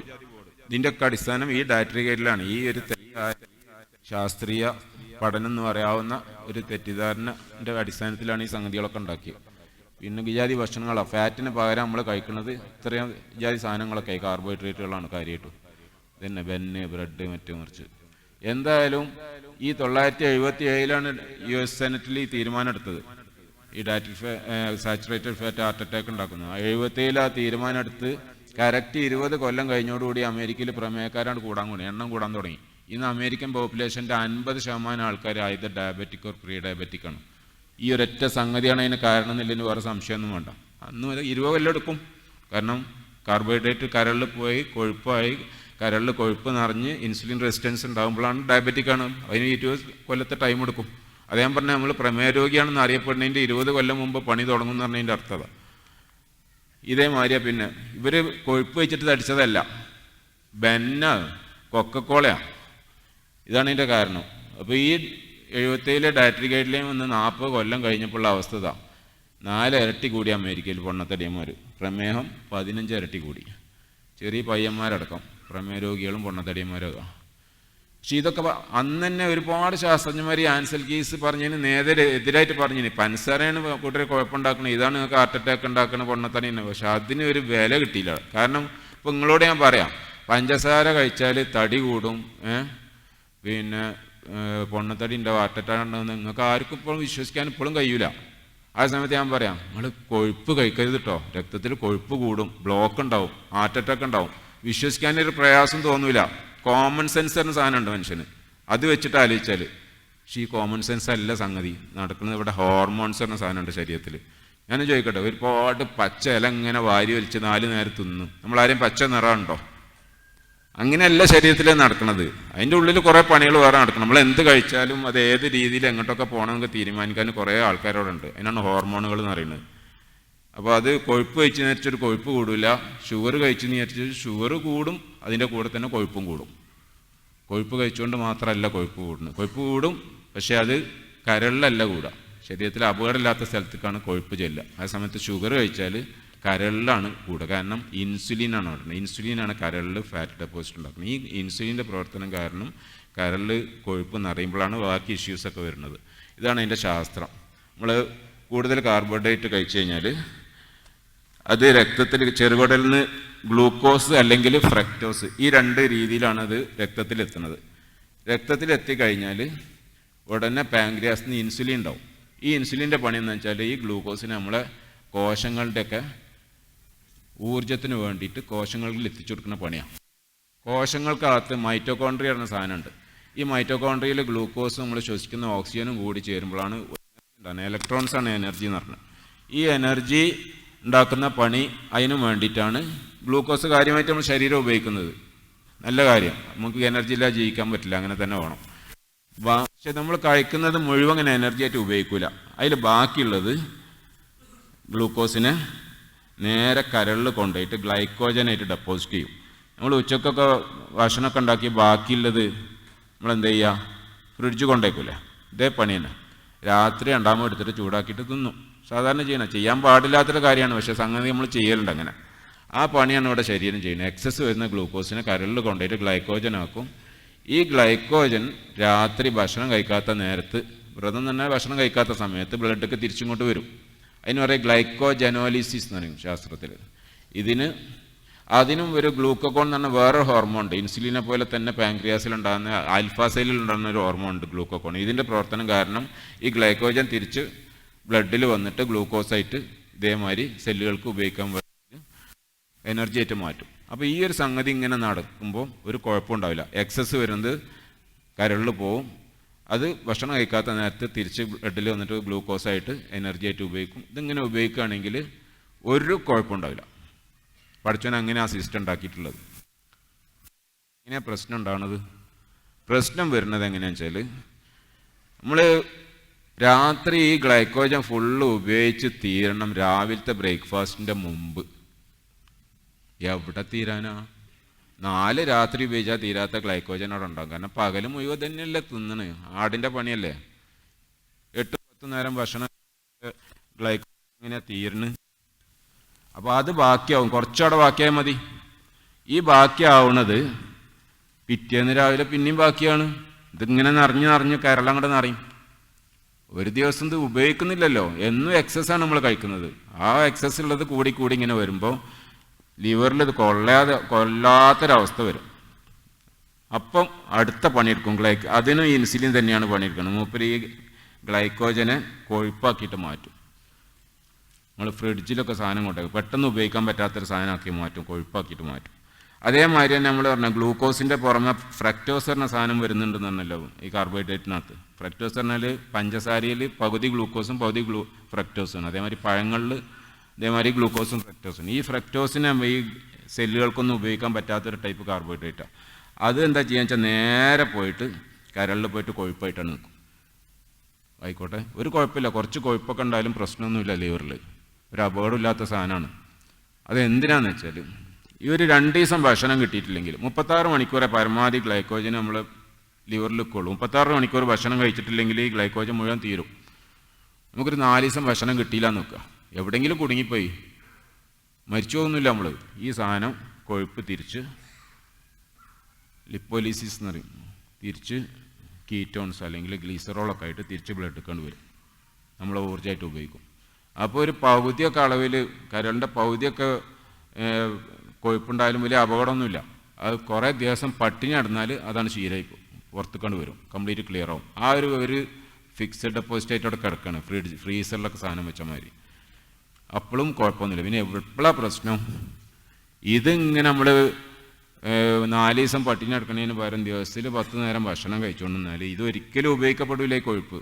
ഇത് കൂടി ഇതിങ്ങോട്ട് നിറയും, ലിവറാണ് നിറയും. അതിനാണ് ഫാറ്റി ലിവർ പറഞ്ഞത്. Non alcoholic fatty liver disease എന്ന് കേട്ടിട്ടുണ്ടോ നിങ്ങൾ? കള്ളുടിയന്മാർക്കുണ്ടാണ് അസുഖമാണ് ഫാറ്റി ലിവർ. കള്ളു കുടിക്കാത്തവർക്കും ഉണ്ടാവും, നല്ല പ്രമേഹ രോഗികൾക്കുണ്ടാവും. പ്രമേഹ രോഗം വരുന്നതിൻ്റെ മുമ്പ് തന്നെ ഫാറ്റി ലിവർ ഉണ്ടാവും. ഇത് കൊഴുപ്പ് കൊണ്ട് നിറഞ്ഞു കഴിഞ്ഞാൽ, ഫാറ്റ് ഫുള്ളായിട്ട് ഈ ഇതിനകത്ത് നിറഞ്ഞാൽ പിന്നെന്താ സംഭവിക്കുക? ഈ പണി നടക്കില്ല. പിന്നെ നമ്മൾ കഴിക്കുന്നതിൽ എക്സസ്സില്ല ഗ്ലൂക്കോസിനോട് കൊണ്ടാൻ പറ്റില്ല. ഒരു ബലൂണാണ്ട് ഊതി വീർപ്പിച്ചാൽ പിന്നെ ഊതാൻ പറ്റുമോ? അതേമാതിരി ഇത് ബ്ലഡിൽ അങ്ങോട്ട് കൂടും. അതാണ് നമ്മൾ പ്രമേയം എന്ന് പറയുന്നത്. എക്സസ്സിലെ ഗ്ലൂക്കോസ് കരളിൽ കൊണ്ടാൻ പറ്റാത്തൊരവസ്ഥ വരുമ്പം ബ്ലഡിലെ ഗ്ലൂക്കോസിൻ്റെ അളവ് കൂടും. പക്ഷേ വിടൂല, ശരീരം എന്താ ചെയ്യുക? കൂടുതൽ ഇൻസുലിൻ ഉണ്ടാക്കും. എന്ന് പറഞ്ഞാൽ തൊള്ളോണ്ട് ഊതിയിട്ട് നിറയാത്ത ബലൂൺ പിന്നെ പമ്പ് വെച്ചടിക്കാൻ തുടങ്ങും. ഈ ഇൻസുലിൻ കൂടുതൽ ഉണ്ടാക്കുന്നതിനനുസരിച്ച് കൂടുതൽ ഗ്ലൂക്കോസിനെ കൊഴുപ്പാക്കും. അപ്പം സ്വാഭാവികമായിട്ടും ബ്ലഡിലെ ഇൻസുലിൻ ഇങ്ങോട്ട് ഷുഗർ കുറയും, ഇവിടെ കൂടും. അപ്പോൾ വീണ്ടും ഈ തടസ്സം കൂടുകയാണ്. കൂടുതൽ ടൈറ്റ് ആണതിനനുസരിച്ച് പിന്നെ ഊതാനുള്ള ബുദ്ധിമുട്ട് കൂടും. അപ്പോൾ കൂടുതൽ ഇൻസുലിൻ ഉണ്ടാക്കും. ഈ ചക്രം ഇങ്ങനെ കൂടുമ്പോഴാണ് പ്രശ്നം. അപ്പോൾ ഇങ്ങനെ ബലൂണാണെന്ന് അറിഞ്ഞാൽ പിന്നെ ഊതാൻ പറ്റാതെ ആകുമ്പോൾ കൂടുതൽ ഇൻസുലിൻ ഉണ്ടാക്കിയിട്ട് അതിനകത്ത് നിറക്കാൻ നോക്കും. ഈ ഒരു ചക്രം, അതായത് കൂടുതൽ ഇൻസുലിൻ ഉണ്ടാക്കുമ്പോൾ കരളിൽ കൊഴുപ്പ് നിറയും. കൊഴുപ്പ് നിറഞ്ഞതിനനുസരിച്ച് പിന്നെ ഗ്ലൂക്കോസ് കൊണ്ടുപോകാനുള്ള ബുദ്ധിമുട്ട് കൂടും, ഇൻസുലിൻ റെസിസ്റ്റൻസ് ഉണ്ടാവും. അതിന് തരണം ചെയ്യാൻ വേണ്ടിയിട്ട് പാൻക്രിയാസ് കൂടുതൽ ഇൻസുലിൻ ഉണ്ടാക്കും. അതിൻ്റെ ഫലമായിട്ട് വീണ്ടും കൊഴുപ്പ് നിറയും, വീണ്ടും ഈ ഒരു ചക്രം ഇങ്ങനെ തിരിയാനാണ് യഥാർത്ഥത്തിൽ പ്രശ്നം. ഇതിൻ്റെ അവസാനത്തെ സ്റ്റേജ് എന്താ? എത്ര ഇൻസുലിൻ ഉണ്ടെങ്കിലും ബ്ലഡിൽ ഗ്ലൂക്കോസ് കുറയാത്തൊരവസ്ഥ വരും. അതിന് പിന്നീട് കൊണ്ടാൻ പറ്റില്ല, കരൾ അത്രയും ഓവർ ടൈറ്റായിപ്പോയി. അപ്പോൾ കരളിൽ കൊഴുപ്പ് നിറയും, ബ്ലഡിൽ ഇൻസുലിൻ നിറയും, പുറമെ ഗ്ലൂക്കോസും കൂടും. ഇപ്പോഴാണ് ശരിക്കും നമ്മൾ വിവരം അറിയാം. അപ്പോഴാണ് ഈ ഇതിഞ്ഞ് കരളിൽ കൊണ്ടാൻ പറ്റാത്തൊരവസ്ഥയാകുമ്പോൾ ശരീരം കിഡ്നി കൂടെ ഇതിനെ കളയാൻ നോക്കും. അതാണ് മൂത്രമൊഴിക്കൽ. രാത്രി 2 മണിക്കും 4 മണിക്കും ഇടയ്ക്ക് മൂത്രം ഒഴിക്കേണ്ടി വരിക. ദാഹം വല്ലാതെ കൂടും, വെള്ളം ഇങ്ങനെ കുടിക്കും, മൂത്രം ഒഴിച്ചിങ്ങനെ. എങ്ങനെയെങ്കിലും ഇതിനെ ബ്ലഡിൽ നിന്ന് ഒഴിവാക്കണം. ബ്ലഡിൽ ഇത് കൂടി നിന്നാൽ അപകടം. അപ്പോൾ ശരീരം ചെയ്യുന്ന പണിയാണ് യഥാർത്ഥത്തിൽ ഇതിൻ്റെ മൂത്രമൊഴിക്കലും ദാഹമൊക്കെ. ഇപ്പോൾ നമ്മൾ ഡോക്ടറെ എത്തുക. നമ്മൾ സുഖമായിട്ടൊരു 11 മണിയാകുമ്പോൾ കടന്നിറങ്ങി 5 മണിയാകുമ്പോൾ നീക്കാൻ നേരിച്ച് സ്വസ്ഥമായിട്ട് കിടക്കുമ്പോഴേക്കാര് 2 മണിയാകുമ്പോൾ മൂത്രമൊഴിക്കാൻ പറ്റും. നീറ്റ് ഒക്കെ മൂത്രമൊഴിച്ച് വന്ന് കിടന്ന് 4 മണിയാകുമ്പോൾ പിന്നെയും ഉറക്കാണ് പോകും. പിറ്റേന്ന് രാവിലെ പോകും ഡോക്ടറെ അടുത്ത്. ഡോക്ടർ രാത്രി ഇങ്ങനെ അപ്പോൾ പറയും ആയിക്കോട്ടെ നമുക്ക് ഗുളിക കൊടുക്കാൻ മെറ്റ്ഫോമിയും കൊടുത്തു. ഇതേമാതിരി കരൾ കടന്ന് അറിയുമ്പോഴാണ് നമ്മൾ ഈ കുടവേര. അപ്പം നമ്മൾ പ്രമേയം തുടങ്ങുന്നതിൻ്റെ മുന്നോടിയായിട്ട് നമുക്ക് ഉണ്ടാകുന്ന സാധനമാണ് ഈ സാധനം, ലിവർ ഫാറ്റ് അല്ലെങ്കിൽ കുടവയർ വരുന്ന സാധനം. അപ്പോൾ ഇതെന്താണ് ഇതിൻ്റെ ശാസ്ത്രം? അതാണ് നമ്മൾ കൂടുതൽ കാർബോഹൈഡ്രേറ്റ് കഴിക്കുമ്പോൾ ഇൻസുലിൻ കൂടുതലുണ്ടാവും. ഇൻസുലിൻ കൂടുതലുണ്ടാകുമ്പോൾ കരളിൽ കൊഴുപ്പ് നിറയും. കരളിൽ കൊഴുപ്പ് നിറയുമ്പോൾ ഇൻസുലിൻ റെസിസ്റ്റൻസ് ഉണ്ടാവും. ഇൻസുലിൻ റെസിസ്റ്റൻസിൻ്റെ ഭാഗമായിട്ട് കൂടുതൽ ഇൻസുലിൻ ഉണ്ടാവും. ഈ ചക്രം ഇങ്ങനെ തിരിഞ്ഞ് കരളിൽ ഓവറായിട്ട് നിറഞ്ഞു കഴിഞ്ഞാൽ പിന്നെ കരളിലുള്ള ഫാറ്റ് പുറത്തേക്ക് പോകാൻ തുടങ്ങും. അത് പിന്നെ പാങ്ക്രിയാസിലൊക്കെ പോകും. പാങ്ക്രിയാസിൽ ഫാറ്റ് നിറയുമ്പോഴാണ് പിന്നെ ഇൻസുലിൻ ഒന്ന് കുറയാൻ തുടങ്ങുക. ബീറ്റാ സെല്ലുകളൊക്കെ ഒന്ന് അതിൻ്റെ സെൻസിറ്റിവിറ്റി കുറയണം. അതുവരെയൊക്കെ ഇങ്ങനെ ഇതാവും. അതിൻ്റെ 2 സ്റ്റേജാണിത്. അപ്പോൾ വീണ്ടും രക്തത്തിൽ പഞ്ചസാര കൂടും, ഇൻസുലിൻ്റെ അളവ് കുറയും ചെയ്യും, കരളിൽ കൊഴുപ്പ് നിറയും, എല്ലാം കൂടും. അപ്പോൾ നമ്മളിപ്പോൾ ഈ പറയുന്ന ഈ കൊഴുപ്പ് നിറയുന്ന പ്രോസസ്സ്, കൊഴുപ്പ് നിറഞ്ഞാലും ഒരു 10-15 കൊല്ലം ശരീരം പിടിച്ചു നോക്കും, കൂടുതൽ ഇൻസുലിൻ ഉണ്ടാക്കിയിട്ടും വേറെ രീതിയിലൊക്കെ. അപ്പോൾ നമ്മൾ ഈ രക്തത്തിലെ പഞ്ചസാര അത്ര അധികം കൂടുന്നതിൻ്റെ ഒരു 15 കൊല്ലം മുമ്പ് തന്നെ അതിൻ്റെ ആ പ്രോസസ്സ് തുടങ്ങിയെന്ന് അർത്ഥം. നമ്മളറിയുന്നത് ഇവിടെ ആയിരിക്കും. അപ്പോൾ ഞാൻ പറഞ്ഞത് എന്താ വെച്ചാൽ, ഇപ്പോൾ നിങ്ങൾ ഈ കയ്യൊന്തിച്ച ആൾക്കാർക്കൊന്നും പ്രമേയമില്ല എന്നല്ലേ, അതിലൊരു 80% ആൾക്കാർക്കും പ്രോസസ്സ് ഇവിടെ തുടങ്ങിയിട്ടുണ്ട്. അറിയാൻ മാത്രമാണെങ്കിൽ ഇനിയും ചിലപ്പോൾ ഒരു 5-6 കൊല്ലം കഴിയേണ്ടി വരും, അത്രേ ഉള്ളൂ. അല്ലാതെ ഉണ്ടാവില്ല എന്നതിന് അർത്ഥമല്ല. അപ്പോൾ അറിയാൻ ഇവിടെ എത്തിയണമെന്ന് അറിയാനുള്ള ഏറ്റവും നല്ല മാർഗം രക്തത്തിലെ ഇൻസുലിൻ പരിശോധിച്ച് നോക്കുക. ഞാൻ പറഞ്ഞില്ല 2-ൻ്റെ 7-ൻ്റെ ഇടയിലാണെങ്കിലും ഓക്കെ, കുറച്ചാലും കൂടി പോകും. അതിൻ്റെ മുകളിൽ പോയിട്ടുണ്ടെങ്കിൽ നിങ്ങൾക്ക് ഡയറ്റ് തുടങ്ങാനായിട്ടുണ്ട്, കാർബോഹൈഡ്രേറ്റ് കുറക്കാനായിട്ടുണ്ട്. പക്ഷെ ഇവിടെ കുവൈത്തിൽ എനിക്ക് അറിയില്ല, നാട്ടിൽ തന്നെ 450 റുപ്യയുടെ ചാർജ് ഉണ്ട് ഇൻസുലിൻ. ഷുഗർ വെക്കാനാകെ 20 റുപ്യറ്റുള്ളൂ. പല സ്ഥലത്തും ഇതൊന്നും ഇല്ല, ചില വലിയ ലാബിലൊക്കെ ഉണ്ടാവുള്ളൂ. പറ്റുമെന്ന് അന്വേഷിച്ച് നോക്കി, എന്നാലും സേഫാണ്. 7-ൻ്റെ താഴെയാണെങ്കിൽ പിന്നെ തൽക്കാലം വലിയ ബുദ്ധിമുട്ടില്ലാതെ പോകും, അല്ലെങ്കിൽ നിർത്താനായിരുന്നു അർത്ഥം. നമ്മൾ ഡോക്ടറെ അടുത്ത് പോയാൽ ആദ്യം ഒരു ഗുളിക തരും, കുറച്ചാലും കഴിച്ചാൽ തൽക്കാലം ഒന്ന് ഷുഗർ കുറയും. ഒരു 6 മാസം കഴിഞ്ഞാൽ പിന്നെയും ഷുഗർ കൂടാൻ തുടങ്ങും, അടുത്ത ഗുളിക ചെയ്തും. ആ ഒരു 6 മാസം കഴിഞ്ഞാൽ പിന്നെയും ഷുഗർ കൂടാൻ തുടങ്ങും, അടുത്ത ഗുളിക ചെയ്തും. പിന്നെ ഇൻസുലിൻ കുത്തും, ഇൻസുലിൻ്റെ അളവ് കൂട്ടും, കുത്തി അവസാനം 100-150 യൂണിറ്റൊക്കെ ഇൻസുലിൻ കുത്തിയാലും പിന്നെ ഷുഗർ കൂടും. കാരണം എന്താ വെച്ചാൽ കൂടുതൽ ഈ പണി നമ്മൾ നേരത്തെ ചെയ്ത പണി ഉണ്ടല്ലോ, ശരീരം സ്വാഭാവികമായിട്ട് ഉണ്ടാക്കണ ഇൻസുലിൻ വർദ്ധിപ്പിച്ചുകൊണ്ട് ഷുഗറിനെ ലിവറിൽ കൊണ്ടുപോയി ഡെപ്പോസിറ്റ് ചെയ്യുന്ന ആ പണി പിന്നെ മരുന്ന് ഏറ്റെടുക്കുക. കൂടുതൽ ഇൻസുലിൻ ഇതാക്കിക്കൊണ്ടും അല്ലെങ്കിൽ ഇൻസുലിൻ്റെ പ്രൊഡക്ഷൻ കൂട്ടിക്കൊണ്ടും അല്ലെങ്കിൽ പുതിയ ഇൻസുലിൻ കുത്തി കയറ്റിക്കൊണ്ടൊക്കെ പിന്നെയും ഈ ഗ്ലൂക്കോസിനെ ലിവറിൽ കൊണ്ടുപോയി നടക്കുന്നതാണ്. ഇതേ പണി തന്നെയാണ് ഈ മരുന്നും ചെയ്യുന്നത്. അപ്പോഴും ലിവർ വലുതായി കൊണ്ടിരിക്കുകയാണ്, ഫാറ്റ് ലിവർ കൂടുകയാണ്. അത് പിന്നെ ലിവറൊക്കെ പൊട്ടാൻ തുടങ്ങും. അതാണ് നമ്മൾ ഈ സിറോസിസ് എന്നൊക്കെ പറഞ്ഞ് സ്റ്റീറ്റ ഹെപ്പറ്റൈറ്റിസ് എന്നൊക്കെ പറഞ്ഞ അവസ്ഥയ്ക്ക് എത്തും. കാരണം എന്താ വെച്ചാൽ മരുന്നുകൾ ഒരിക്കലും ഈ ഷുഗറിൻ്റെ അടുത്ത് പുറത്ത് കളയുന്നില്ല. മരുന്നിൻ്റെ പണി ബ്ലഡിൽ നിന്ന് എടുത്തിട്ട് ലിവറിൽ കൊണ്ടുപോയി വിടുകയെന്നില്ല. എന്ന് പറഞ്ഞാൽ അടുക്കളയിലെ വേസ്റ്റ് എടുത്തിട്ട് ബെഡ്റൂമിൽ കൊണ്ടുപോയിക്കണ പണിയാണ് മരുന്നുകളൊക്കെ ചെയ്യുന്നത്. അവിടെ കടന്ന് ചെയ്യും ഇതേമാതിരി ഓരോ സ്ഥലം ചെയ്യാൻ തുടങ്ങും. ലിവറിന് മാത്രമല്ല, ലിവറിന് എക്സസൈസിന് പലയിടത്തേക്കും വിടും. കണ്ണും കാലും കൈയും ഒക്കെ ഓരോ അവയവങ്ങളായിട്ട് കിഡ്നി എല്ലാം നശിച്ചു. പ്രമേയ രോഗികളുടെ അവസാനം ഞാൻ എൻ്റെ ആദ്യം പറഞ്ഞ കഥ മാതിരി ഇതൊക്കെ അറിഞ്ഞിട്ട് പിന്നെ ഇവർ ഇത് തന്നെയാണ് ചെയ്യുന്നത്. ഇൻസുലിൻ തന്നെയാണ് പിന്നെയും കുത്തുന്നത്. നിങ്ങളുടെ ബ്ലഡിൽ ഇൻസുലിൻ ഒരുപാട് അധികം ഉണ്ട്. ചികിത്സ എന്താ? പിന്നെ ഇൻസുലിൻ കുത്തുക. അപ്പം എന്താ സംഭവിക്കുക? തൽക്കാലം ഷുഗറൊന്ന് കുറഞ്ഞു കാണും, പക്ഷേ ഇൻസുലിൻ കൂടുകയാണ്, ലിവറിലെ ഫാറ്റ് കൂടുകയാണ്. ഇതിൻ്റെ അടിസ്ഥാന കാരണങ്ങൾ വർദ്ധിച്ചുകൊണ്ടിരിക്കുകയാണ്. ഇപ്പോൾ ഒരു ചെറിയൊരു ഉദാഹരണം പറഞ്ഞുതരാം. നല്ലൊരു ആൽക്കഹോളിക് ആയിട്ടുള്ള ഒരാൾ, അഡിക്റ്റ് ആയിട്ടുള്ള ഒരാളെ അഡിക്ഷൻ മാറ്റാൻ വേണ്ടിയിട്ട് നമ്മൾ ഡി അഡിക്ഷൻ സെൻറ്ററിൽ കൊണ്ടുപോയെന്ന് വിചാരിച്ചു. 24 മണിക്കൂർ ഇതാ കിട്ടാതെ ആകുമ്പോൾ തന്നെ എൻ്റെ കൈയും കാലൊക്കെ ഇങ്ങനെ വറക്കാൻ തുടങ്ങും. ആകെ ഒരു ഭീകരാവസ്ഥയൊക്കെ എന്തൊക്കെയോ അവൻ പറയണത് ചെയ്യണമെന്ന് തരും. ഡോക്ടർ ആദ്യം ചെയ്യുന്ന പണി എന്താണെന്നറിയാം? ഒരു സ്മോൾ എടുത്തിട്ട് കൊടുക്കും. ഓന് കുടി നിർത്താനാണ് കൊണ്ടുപോയത്. ഓന് കൊടുക്കുന്ന ചികിത്സ ആൽക്കഹോൾ തന്നെ. തൽക്കാലം ഡോക്ടർക്ക് അവൻ്റെ ആ വിറയൽ നിർത്തണം. ഈ ഒരു പണിയാണ് ഇൻസുലിൻ കൊണ്ട് ചെയ്യുന്നത്. ഷുഗർ എന്നത് ഒരു ലക്ഷണമാണ്, ബ്ലഡ് ഷുഗർ കൂടാണ്. അതിൻ്റെ കാരണം ഇൻസുലിൻ കൂടിയതാണ്. അപ്പോൾ ആ ഷുഗർ ഒന്ന് കുറക്കാൻ വേണ്ടിയിട്ട് പിന്നെയും അവന് കൊടുക്കുന്ന ഈ ഇൻസുലിൻ തന്നെയാണ്. ഇതുകൊണ്ട് എൻ്റെ രോഗം മാറല്ലേ ചെയ്യണം, എൻ്റെ ബ്ലഡ് ഷുഗറേ താവുന്നുള്ളൂ. എൻ്റെ ഡയബറ്റീസ് കൂടുക ചെയ്യുന്നത്. ഡയബറ്റീസ് പറഞ്ഞ സാധനം ഇതാണ്. ഈ ലിവറിൽ ഫാറ്റ് നിറയുന്നതും ഇൻസുലിൻ കൂടുന്നതും ഇൻസുലിൻ റെസിസ്റ്റൻസ് ഒക്കെയാണ് യഥാർത്ഥത്തിൽ രോഗം തന്നെ. അതിൻ്റെ ഒരു ചെറിയ ലക്ഷണം മാത്രമാണ് ബ്ലഡ് ഷുഗർ കൂടുക തന്നെ. അത് കുറക്കാൻ വേണ്ടിയിട്ട് രോഗം വർദ്ധിപ്പിക്കണം. അതാണ് ചികിത്സാ രീതിൻ്റെ തകരാറെന്ന് പറഞ്ഞത്. ഇതിനകത്ത് ഇപ്പോൾ ഞാൻ പറഞ്ഞില്ല, ആദ്യം പറഞ്ഞ ലിസ്റ്റില്ലേ, ഇതിനകത്ത് പ്രമേഹം മാത്രമല്ല ഇവിടുത്തെ പ്രശ്നം, നേരെ വീകുണ്ടോ പ്രശ്നമുണ്ടോ? അപ്പോൾ ആദ്യം കുറേ ലിസ്റ്റ് തന്നില്ല ഞാൻ, പ്രമേഹം, ഹൃദ്രോഗം, അർബുദം, അവിടേക്ക് എങ്ങനെ എത്തിപ്പെടാന്നില്ല. പ്രമേഹത്തിൽ മാത്രം ഒതുങ്ങുന്ന കാര്യമല്ല എന്ന് ഞാൻ പറഞ്ഞത്. അതായത് ഈ പഞ്ചസാര, അന്നജങ്ങൾ, ഗോതമ്പ്, മൈദ, അതേമാതിരി ഫ്രക്ടോസ് അടങ്ങിയ ഈ പഴങ്ങൾ, ഇതൊക്കെ കഴിച്ചു കഴിഞ്ഞാൽ ഇൻസുലിൻ കൂടും ബ്ലഡിൽ. ഇൻസുലിൻ കൂടുന്നതിനനുസരിച്ച് കരളിൽ കൊഴുപ്പ് നിറയും, ഇൻസുലിൻ റെസിസ്റ്റൻസ് ഉണ്ടാവും. ഈ ചക്രം അങ്ങനെ തിരിഞ്ഞൊന്നുമില്ല, ആദ്യം കാണിച്ചില്ല ചക്രം. ഇതിൻ്റെ ഭാഗമായിട്ട് കൊഴുപ്പ് നിറയുമ്പോൾ സ്വാഭാവികമായിട്ടും പൊണ്ണത്തടി ഉണ്ടാവും, വയറ് വീർക്കും, കുടവയറുണ്ടാവും, കരളിൽ കൊഴുപ്പ് നിറയും. ഈ കരളിൽ വളരെ കൂടിയ അളവിൽ കൊഴുപ്പുണ്ടായി കഴിഞ്ഞാൽ അത് മറ്റ് സ്ഥലങ്ങളിലേക്കൊക്കെ അതിൽ കൊള്ളാതെ ആകുമ്പോൾ ട്രാൻസ്പോർട്ട് ചെയ്ത് വിടും. അതാണ് ട്രൈഗ്ലിസറൈഡ് എന്ന് പറഞ്ഞ സാധനം. ബ്ലഡിൽ ട്രൈഗ്ലിസറൈഡ് കൂടാന്ന് പറഞ്ഞതിൻ്റെ അർത്ഥം കരളിനകത്തിലെ കൊഴുപ്പിനെ മറ്റ് സെല്ലുകൾക്കൊക്കെ കയറ്റി വിടുകയാണ്. അപ്പോൾ സ്വാഭാവികമായിട്ടും ട്രൈഗ്ലിസറൈഡ് കൂടും. ട്രൈഗ്ലിസറൈഡ് കൂടിക്കഴിഞ്ഞാൽ HDL ഓട്ടോമാറ്റിക്കായിട്ട് കുറയും. HDL എന്നത് തിരിച്ചിങ്ങോട്ട് കൊണ്ടുവരേണ്ട ആളാണ്, അപ്പോൾ ആ പ്രൊപ്പോർഷൻ തെറ്റും.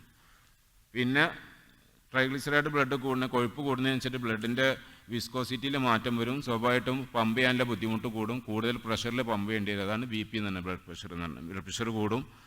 ഈ ഇൻസുലിൻ റെസിസ്റ്റൻസ് വർദ്ധിക്കുന്നതിനനുസരിച്ച് ഗ്ലൂക്കോസിനെ കരളിൽ കൊണ്ടാനുള്ള ബുദ്ധിമുട്ട് കൂടുമ്പം രക്തത്തിൽ ഗ്ലൂക്കോസ് കൂടും, അപ്പം ബ്ലഡ് ഷുഗർ കൂടും. അപ്പോൾ ഈ 5 ലക്ഷണങ്ങൾക്ക് മൊത്തം പറയുന്ന പേരാണ് മെറ്റബോളിക് സിൻഡ്രോം എന്നാണ്. ഇപ്പോൾ ശാസ്ത്രത്തിൽ അതിന് പണ്ട് സിൻഡ്രോം എക്സ് എന്ന് പറഞ്ഞു, പിന്നെ കറക്റ്റായിട്ട് പറഞ്ഞ ടെർമിനോളജിന് മെറ്റബോളിക് സിൻഡ്രോം. ഈ മെറ്റബോളിക് സിൻഡ്രത്തിൻ്റെ ഭാഗമായിട്ടാണ് ഈ രോഗങ്ങളൊക്കെ ഉണ്ടാകുന്നത്. ഇവിടെ നിന്ന് മനസ്സിലാവും എങ്ങനെയാണോ വരുന്നതെന്നില്ലേ. പ്രമേഹം, ഹൃദ്രോഗം ഉണ്ടാകാൻ കാരണം പറഞ്ഞാൽ ഇൻസുലിൻ കൂടുന്നതാണ് ബ്ലഡിൽ. ഇൻസുലിൻ കൂടുമ്പോൾ ഇൻഫ്ലമേഷൻ കൂടും, ബ്ലോക്ക് ഉണ്ടാവും. അതിൻ്റെ ഭാഗമായിട്ട് ഹൃദ്രോഗവും മറ്റേ സ്ട്രോക്കൊക്കെ ഉണ്ടാകുന്നത്. അതേമാതിരി വൃക്കരോഗങ്ങൾക്കും പ്രധാന കാരണം ഡിസെമിനേറ്റഡ് ആർട്ടിയൽ ഡിസീസാണ്. എന്നാൽ ആർട്ടറികളിൽ ബ്ലോക്ക് വരുന്നതാണ്. പ്രമേഹത്തിൻ്റെ പിന്നെ പറയണ്ട, എന്തായാലും അറിയാം. അർബുദത്തിൻ്റെ കാരണം പ്രധാനമായും ഇൻസുലിൻ കൂടുന്നതാണ്, ഗ്ലൂക്കോസാണ്. കാരണം അർബുദം എന്ന് പറഞ്ഞാൽ ക്യാൻസർ സെല്ലുകൾക്ക് ജീവിക്കണമെങ്കിൽ ഗ്ലൂക്കോസ് നിർബന്ധമാണ്. അപ്പോൾ നമ്മളെ സെല്ലുകൾ, ബാക്കി ആരോഗ്യമുള്ള സെല്ലുകൾക്കോ അതിനും ഗ്ലൂക്കോസ് വേണം. പക്ഷേ ക്യാൻസർ സെല്ലിന് ഗ്ലൂക്കോസ് മാത്രമേ പറ്റുള്ളൂ, വേറൊരു സാധനം ഫ്യൂലായിട്ട് ഉപയോഗിക്കാൻ കഴിയില്ല.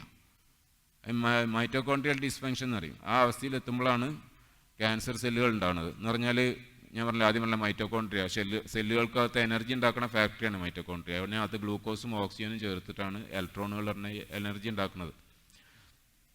ക്യാൻസർ സെല്ലുകൾക്ക് എന്താ പ്രശ്നം? മൈറ്റോകോൺട്രിയക്ക് ഡാമേജ് വരും. അതിനകത്ത് ഈ പ്രോസസ്സ് നടക്കില്ല, ഓക്സിജനും മറ്റേ ഗ്ലൂക്കോസും കൂടി ചേർന്ന് എനർജി ഉണ്ടാക്കണം. പകരം എന്താ ചെയ്യുക വെച്ചാൽ ക്യാൻസർ സെല്ലുകൾ ജീവിക്കാൻ വേണ്ടിയിട്ട് സബ്സ്ട്രേറ്റ് ലെവൽ ഫോസ്ഫോറിലേഷൻ എന്നൊരു, അതായത് ഓക്സിജൻ ഭൂമിയിലുണ്ടാകുന്നതിൻ്റെ മുമ്പും ഇവിടെ പല ജാതി സാധനങ്ങളും ജീവിച്ചിരുന്നു, ജന്തുക്കളല്ല, മൈക്രോ ഓർഗാനിസം. അവർ ചെയ്യണമെന്ന് വെച്ചാൽ ഗ്ലൂക്കോസിനെ ഫെർമെൻ്റ് ചെയ്യിക്കും, പുളിപ്പിക്കും. നമ്മൾ ഇതാക്കൂലേ, ഫെർമെൻ്റ് ചെയ്യാൻ എന്തെങ്കിലും പറയുക, മദ്യമൊക്കെ പുളിപ്പിക്കുന്നതിൽ. അപ്പോൾ അതിനകത്ത് നിന്ന് എനർജി ഉണ്ടാവും. ഓക്സിജൻ സ്വീകരിക്കാൻ പറ്റാത്തൊരവസ്ഥയിൽ ഇതിന് ഗ്ലൂക്കോസിനെ തന്നെ പുളിപ്പിച്ചിട്ടാണ് എനർജി ഉണ്ടാക്കുക. അങ്ങനെയാണ്. അപ്പോൾ അങ്ങനെ ആകുമ്പോൾ ഈ റിയാക്റ്റീവ് ഓക്സിജൻ സ്പീഷീസ് എന്ന സാധനം ഉണ്ടാവില്ല. അതിൻ്റെ ആദ്യത്തെ പറഞ്ഞ പ്രോസസ്സ് കുറേയും കൂടി ഇതാണ്. എന്ന് പറഞ്ഞാൽ ചുരുക്കത്തിൽ ക്യാൻസർ സെല്ലുകൾക്ക് ഗ്ലൂക്കോസില്ലാതെ ജീവിക്കാൻ പറ്റില്ല. ആരോഗ്യമുള്ള സെല്ലുകൾക്ക് ഗ്ലൂക്കോസിന് പകരം ഫാറ്റിൽ നിന്ന് കിട്ടുന്ന കീറ്റോണുകൾ വെച്ച് ജീവിക്കാം. എന്ന് പറഞ്ഞാൽ നമ്മളെ ഭക്ഷണത്തിൽ നിന്ന് ഗ്ലൂക്കോസ് പറ്റി ഒഴിവാക്കി കഴിഞ്ഞാൽ ക്യാൻസർ സെല്ലുകൾ മാത്രം നശിച്ചു പോകും. 2-3 മാസം കൊണ്ട് നിങ്ങൾക്ക് ക്യാൻസർ ഇല്ലാതെയാവും. പിന്നെ ഉള്ള ക്യാൻസർ സെല്ലുകളെ വളർത്തുന്നതിൽ പ്രധാന പങ്ക് ഇൻസുലിനുണ്ട്. ഇൻസുലിൻ ഒരു ഫാറ്റനിങ് ഹോർമോണാണ്, ഗ്രോത്ത് ഹോർമോണാണ്. ഏത് സെല്ലിനെയും വളർത്താനുള്ള കഴിവുണ്ട്, ക്യാൻസർ സെല്ലിനെയും വളർത്തും. അപ്പം ഈ കാരണങ്ങൾക്കൊക്കെ പ്രധാനമായിട്ടുള്ള സംഗതി ഈ ഇൻസുലിൻ വർദ്ധിക്കുന്നതും അതിൻ്റെ ഭാഗമായിട്ടുള്ള ഇൻസുലിൻ റെസിസ്റ്റൻസാണ്. ഇതിൻ്റെ രണ്ടിനും കാരണം നമ്മൾ അമിതമായിട്ട് കഴിക്കണ കാർബോഹൈഡ്രേറ്റ് ആണ്. അതായത് ഊർജ്ജാവശ്യത്തിന് കഴിക്കുന്നതിൻ്റെ അപ്പുറം കഴിക്കുമ്പോൾ ബാലൻസ് വരുന്നതാണ് ഈ പ്രശ്നമൊക്കെ ഉണ്ടാക്കുന്നത്. അപ്പോൾ ചുരുക്കത്തിൽ ഈ രോഗങ്ങൾ ആദ്യം പറഞ്ഞ 50 ചില്ലാൻ രോഗം വേറെയും, ഇതിനൊക്കെ നമുക്ക് ഒഴിവാക്കാനുള്ള മാർഗം ഈ മെറ്റബോളിക് സിൻഡ്രോം ഒഴിവാക്കുക എന്നുള്ളതാണ്. മെറ്റബോളിക് സിൻഡ്രോം ഒഴിവാക്കണമെങ്കിൽ ഈ സംഗതികൾ ഇല്ലാതെയാക്കണം. ഇൻസുലിൻ്റെ അളവ് കുറക്കണം ബ്ലഡിൽ. ഇൻസുലിൻ്റെ അളവ് കുറക്കണമെങ്കിൽ ഈ സംഗതികളൊക്കെ ഒഴിവാക്കണം. പ്രധാനമായിട്ട് പഞ്ചസാര, പിന്നെ റിഫൈൻഡ് കാർബുകൾ, അതേമാതിരി മാംസ്യം, പ്രോട്ടീനും കൂടിക്കഴിഞ്ഞാൽ നമുക്ക് ദിവസത്തിൽ ഒരു 70-75 ഗ്രാം പ്രോട്ടീൻ ആവശ്യമുള്ളൂ. അതിൽ കൂടുതൽ പ്രോട്ടീൻ കഴിച്ചാൽ അതിനെ ഷുഗറാക്കി മാറ്റും ശരീരം. ഗ്ലൂക്കോനിയോജനിസിസ് എന്ന് പറയും. അതും അപകടമാണ്. അപ്പം പ്രോട്ടീൻ മിതമായ അളവിൽ കഴിക്കുക, കാർബോഹൈഡ്രേറ്റ് പരമാവധി ഒഴിവാക്കുക. പിന്നെ കഴിക്കാൻ പറ്റുന്ന സാധനം ഒരു കുഴപ്പമില്ലാത്ത സാധനമാണ് ഫാറ്റ്, എത്രയും കഴിക്കാം. എന്താണ് മെറ്റബോളിക് സിൻഡ്രോം, അതിൻ്റെ ലക്ഷണങ്ങൾ? ഇതറിഞ്ഞിരുന്ന കാര്യം മനസ്സിലാവും. നമ്മൾ ഉയരത്തിൻ്റെ പകുതിയെ നമ്മൾ അരവണ്ണം ഉണ്ടാകുമ്പോൾ നമ്മൾ എന്തായാലും പറയാം, ഇതില്ല പൊക്കിളിൻ്റെ ചുറ്റളവ് വേസ്റ്റ് ലൈൻ, ഇത് ഉയരം ഒരാളത് 1,70 85 സെൻറ്റിമീറ്ററിലധികം വണ്ണം ഉണ്ടാകരുത്. പൊക്കിളിൻ്റെ ജസ്റ്റ് മുകളിലായിട്ട് ടേപ്പ് പിടിച്ച് അളക്കുക.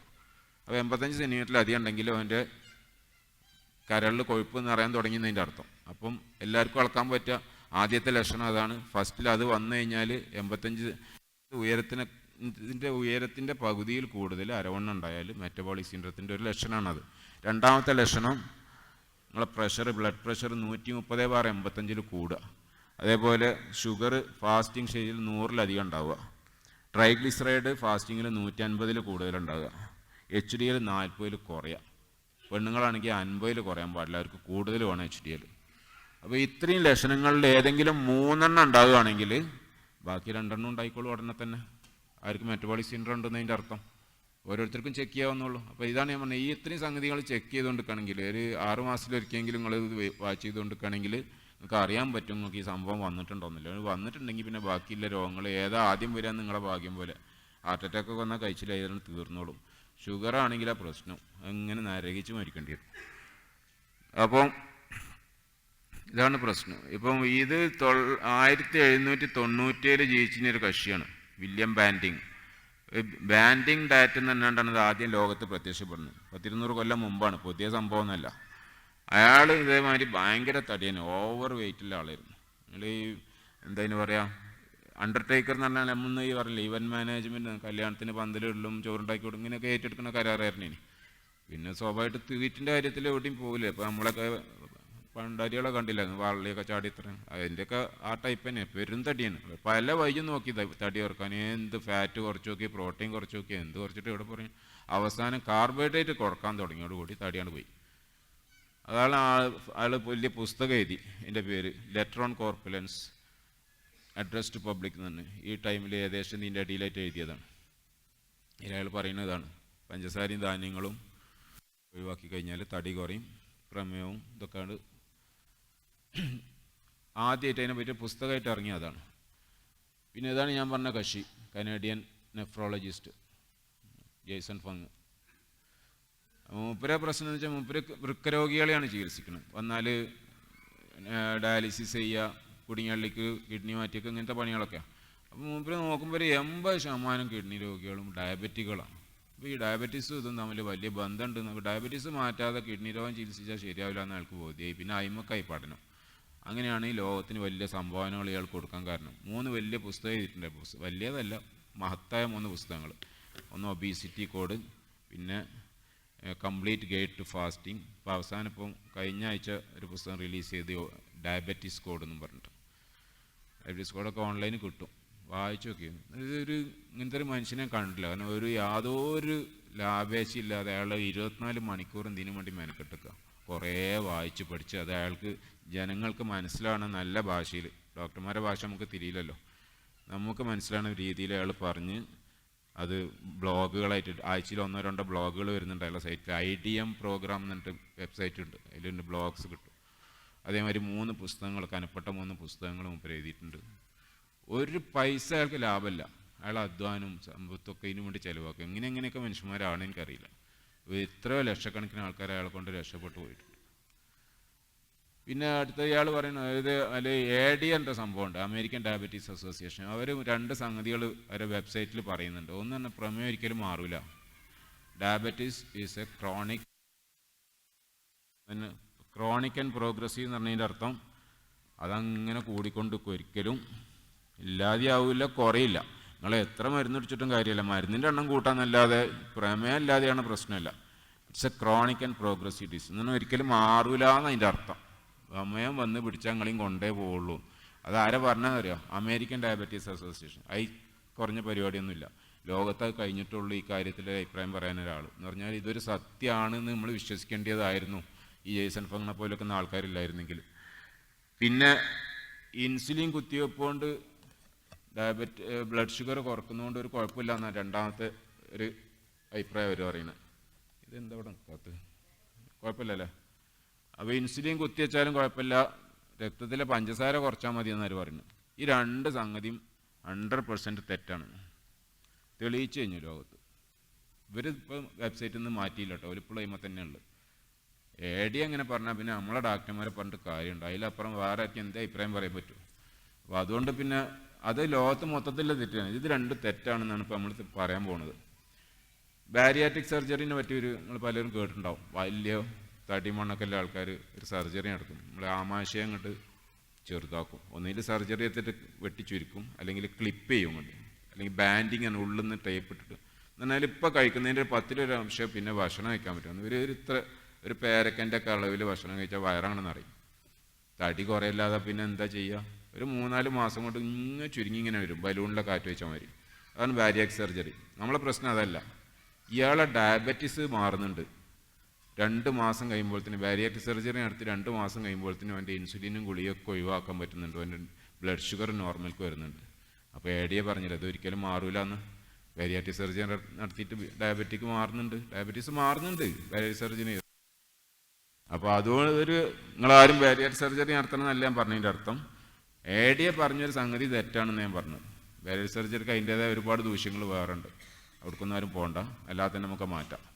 പിന്നെ ഇടയ്ക്കിടയ്ക്ക് ഉപവാസം നടത്തുക, ഭക്ഷണം ഒഴിവാക്കുക. ഒന്ന് ഫുൾ ഡേ ഭക്ഷണം കഴിക്കണ്ടാക്കുക, വെള്ളം മാത്രം കുടിക്കുക, നാളെ കുറച്ചൊക്കെ കഴിക്കുക, മറ്റന്നാളൊന്നും കഴിക്കണ്ട. അങ്ങനെ ആൾട്ടർനേറ്റ് ഡേയ്സിൽ 24 മണിക്കൂർ വാട്ടർ ഫാസ്റ്റിംഗ് നടത്തുകയാണെങ്കിൽ ഇൻസുലിൻ താവും.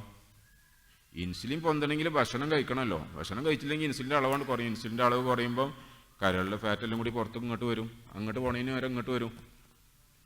അതാണ് പ്രശ്നം. അപ്പോൾ ഇൻസുലിൻ കുറയുന്നതിനനുസരിച്ച് കരളിലെ ഫാറ്റ് കുറയും. കരളിലെ ഫാറ്റ് കുറയുമ്പോൾ ഇൻസുലിൻ റെസിസ്റ്റൻസ് കുറയും, പ്രമേഹം കുറയും. സിമ്പിൾ. അങ്ങനെയായിരുന്നു പണ്ട് പ്രമേഹത്തിന് ചികിത്സിച്ചിരുന്നത്. പണ്ട് കാലത്തെ ചികിത്സാ രീതി അതായിരുന്നു, ഫാസ്റ്റിംഗ് ആയിരുന്നു. അതുകൊണ്ട് മാറിയിരുന്നു പ്രമേഹം. ഇത് മാറിയതെന്ന ഈ പ്രവണത തെറ്റിയെന്ന് എങ്ങനെയാ വെച്ചാൽ, ടൈപ്പ് 1 ഡയബറ്റീസിൻ്റെ വേറെ സാധനമാണ് ഞാൻ ആദ്യം കൊടുത്ത ലിസ്റ്റിൽ. അതിൽ ഈ പാങ്ക്രിയാസിനകത്തെ ബീറ്റാ സെല്ലുകൾക്ക് ഡിസ്ഫങ്ഷൻ, ഡാമേജ് വരുന്നുണ്ട്. തീരെ ഇൻസുലിൻ ഉണ്ടാവില്ല, അങ്ങനെ ചെറിയ കുട്ടികളൊക്കെ ഉണ്ടാവും. അപ്പോൾ അങ്ങനത്തെ അസുഖത്തിന് ഒരു ചികിത്സയില്ല. ഇനി ഡയറ്റ് കൊണ്ടൊന്നും വലിയ ഇഫക്റ്റ് ഒന്നും ഉണ്ടാവില്ല. എന്താ വെച്ചാൽ കുറഞ്ഞ ഇൻസുലിൻ എന്തായാലും വേണം ബ്ലഡിൽ, അതുണ്ടാവില്ല. അപ്പോൾ എന്താ സംഭവിക്കുകയെന്ന് വെച്ചാൽ, നമ്മൾ കഴിക്കുന്ന ഗ്ലൂക്കോസ് ഒന്നും ഉപയോഗിക്കാൻ പറ്റാതെ, ബ്ലഡിൽ കുറേ ഗ്ലൂക്കോസ് ഉണ്ടാകുന്നല്ലാതെ സെല്ലുകൾക്കൊന്നും ഉപയോഗിക്കാൻ പറ്റില്ല ഇൻസുലിൻ ഇല്ലാത്തതുകൊണ്ട്. അപ്പം ഇങ്ങനെ ചുരുങ്ങി ഇങ്ങനെ മെലിറ്റസ് എന്ന് പറയും, മെൽറ്റ് ചെയ്ത് ഇങ്ങനെ ഉരുകി പോകും. അങ്ങനത്തെ ആൾക്കാരെ കണ്ടു. ഇപ്പം ഒന്നും അങ്ങനെ ഉണ്ടാവില്ല, കാരണം ഇൻസുലിൻ കണ്ടുപിടിച്ചോടുകൂടി ആ പ്രശ്നം തീർന്നു. ആ സമയത്ത് ഇങ്ങനെ കുത്തിനോടുകൂടി ടൈപ്പ് 1 ഡയബറ്റീസിൻ്റെ കാര്യത്തിൽ ഒരു തീരുമാനമായി, വലിയ പ്രശ്നമില്ലാതെ പോയി. അപ്പോൾ ഇത് കണ്ടപ്പോൾ മറ്റവർക്കൊരു മരുന്നപ്പനിക്കാർക്കൊരു ഐഡിയ, എന്തായാലും ഇപ്പോൾ ഇത് കുത്തിയാൽ ഷുഗർ കുറയുന്നുണ്ടല്ലോ, നമുക്ക് ടൈപ്പ് 2കാർക്കൊന്ന് കുത്തി നോക്കിയാലോ. കുത്തി നോക്കിയപ്പോൾ ഓൽക്കും കുറയുന്നുണ്ട്, ഉറപ്പന്നെയല്ലേ. ബ്ലഡിൽ ഗ്ലൂക്കോസാണ് താവും, കരൾക്ക് പോകുന്നുണ്ടെന്ന് മാത്രം. അപ്പോൾ പിന്നെ എളുപ്പമായി. ഇതിപ്പോൾ പട്ടിണി അടക്കാൻ പറഞ്ഞാലും ഉപവസിക്കാൻ പറഞ്ഞാലും ഇപ്പോൾ മരുന്നപ്പനിക്കാർക്ക് കാര്യമൊന്നുമില്ലല്ലോ, ഇതാകുമ്പോൾ കാര്യമുണ്ട്. അങ്ങനെയാണ് പിന്നെ ടൈപ്പ് 2 ഡയബറ്റീസിന് ഈ സാധനം ഉപയോഗിക്കാൻ തുടങ്ങിയത്. പിന്നെ ബാക്കി ഗുളികളൊക്കെ അതിൻ്റെ വകയിൽ വൈക്കിന് വരാൻ തുടങ്ങി. ചുരുക്കത്തിൽ ടൈപ്പ് 1 ഡയബറ്റീസിനെ ചികിത്സിക്കുന്ന രീതിയിൽ ടൈപ്പ് 2 ഡയബറ്റീസിനെ ചികിത്സിക്കാൻ തുടങ്ങിയതാണ് പ്രമേഹ ചികിത്സയിൽ ഏറ്റവും വലിയ അബദ്ധം സംഭവിച്ചു. വെള്ളം കുടിക്കട്ടെ.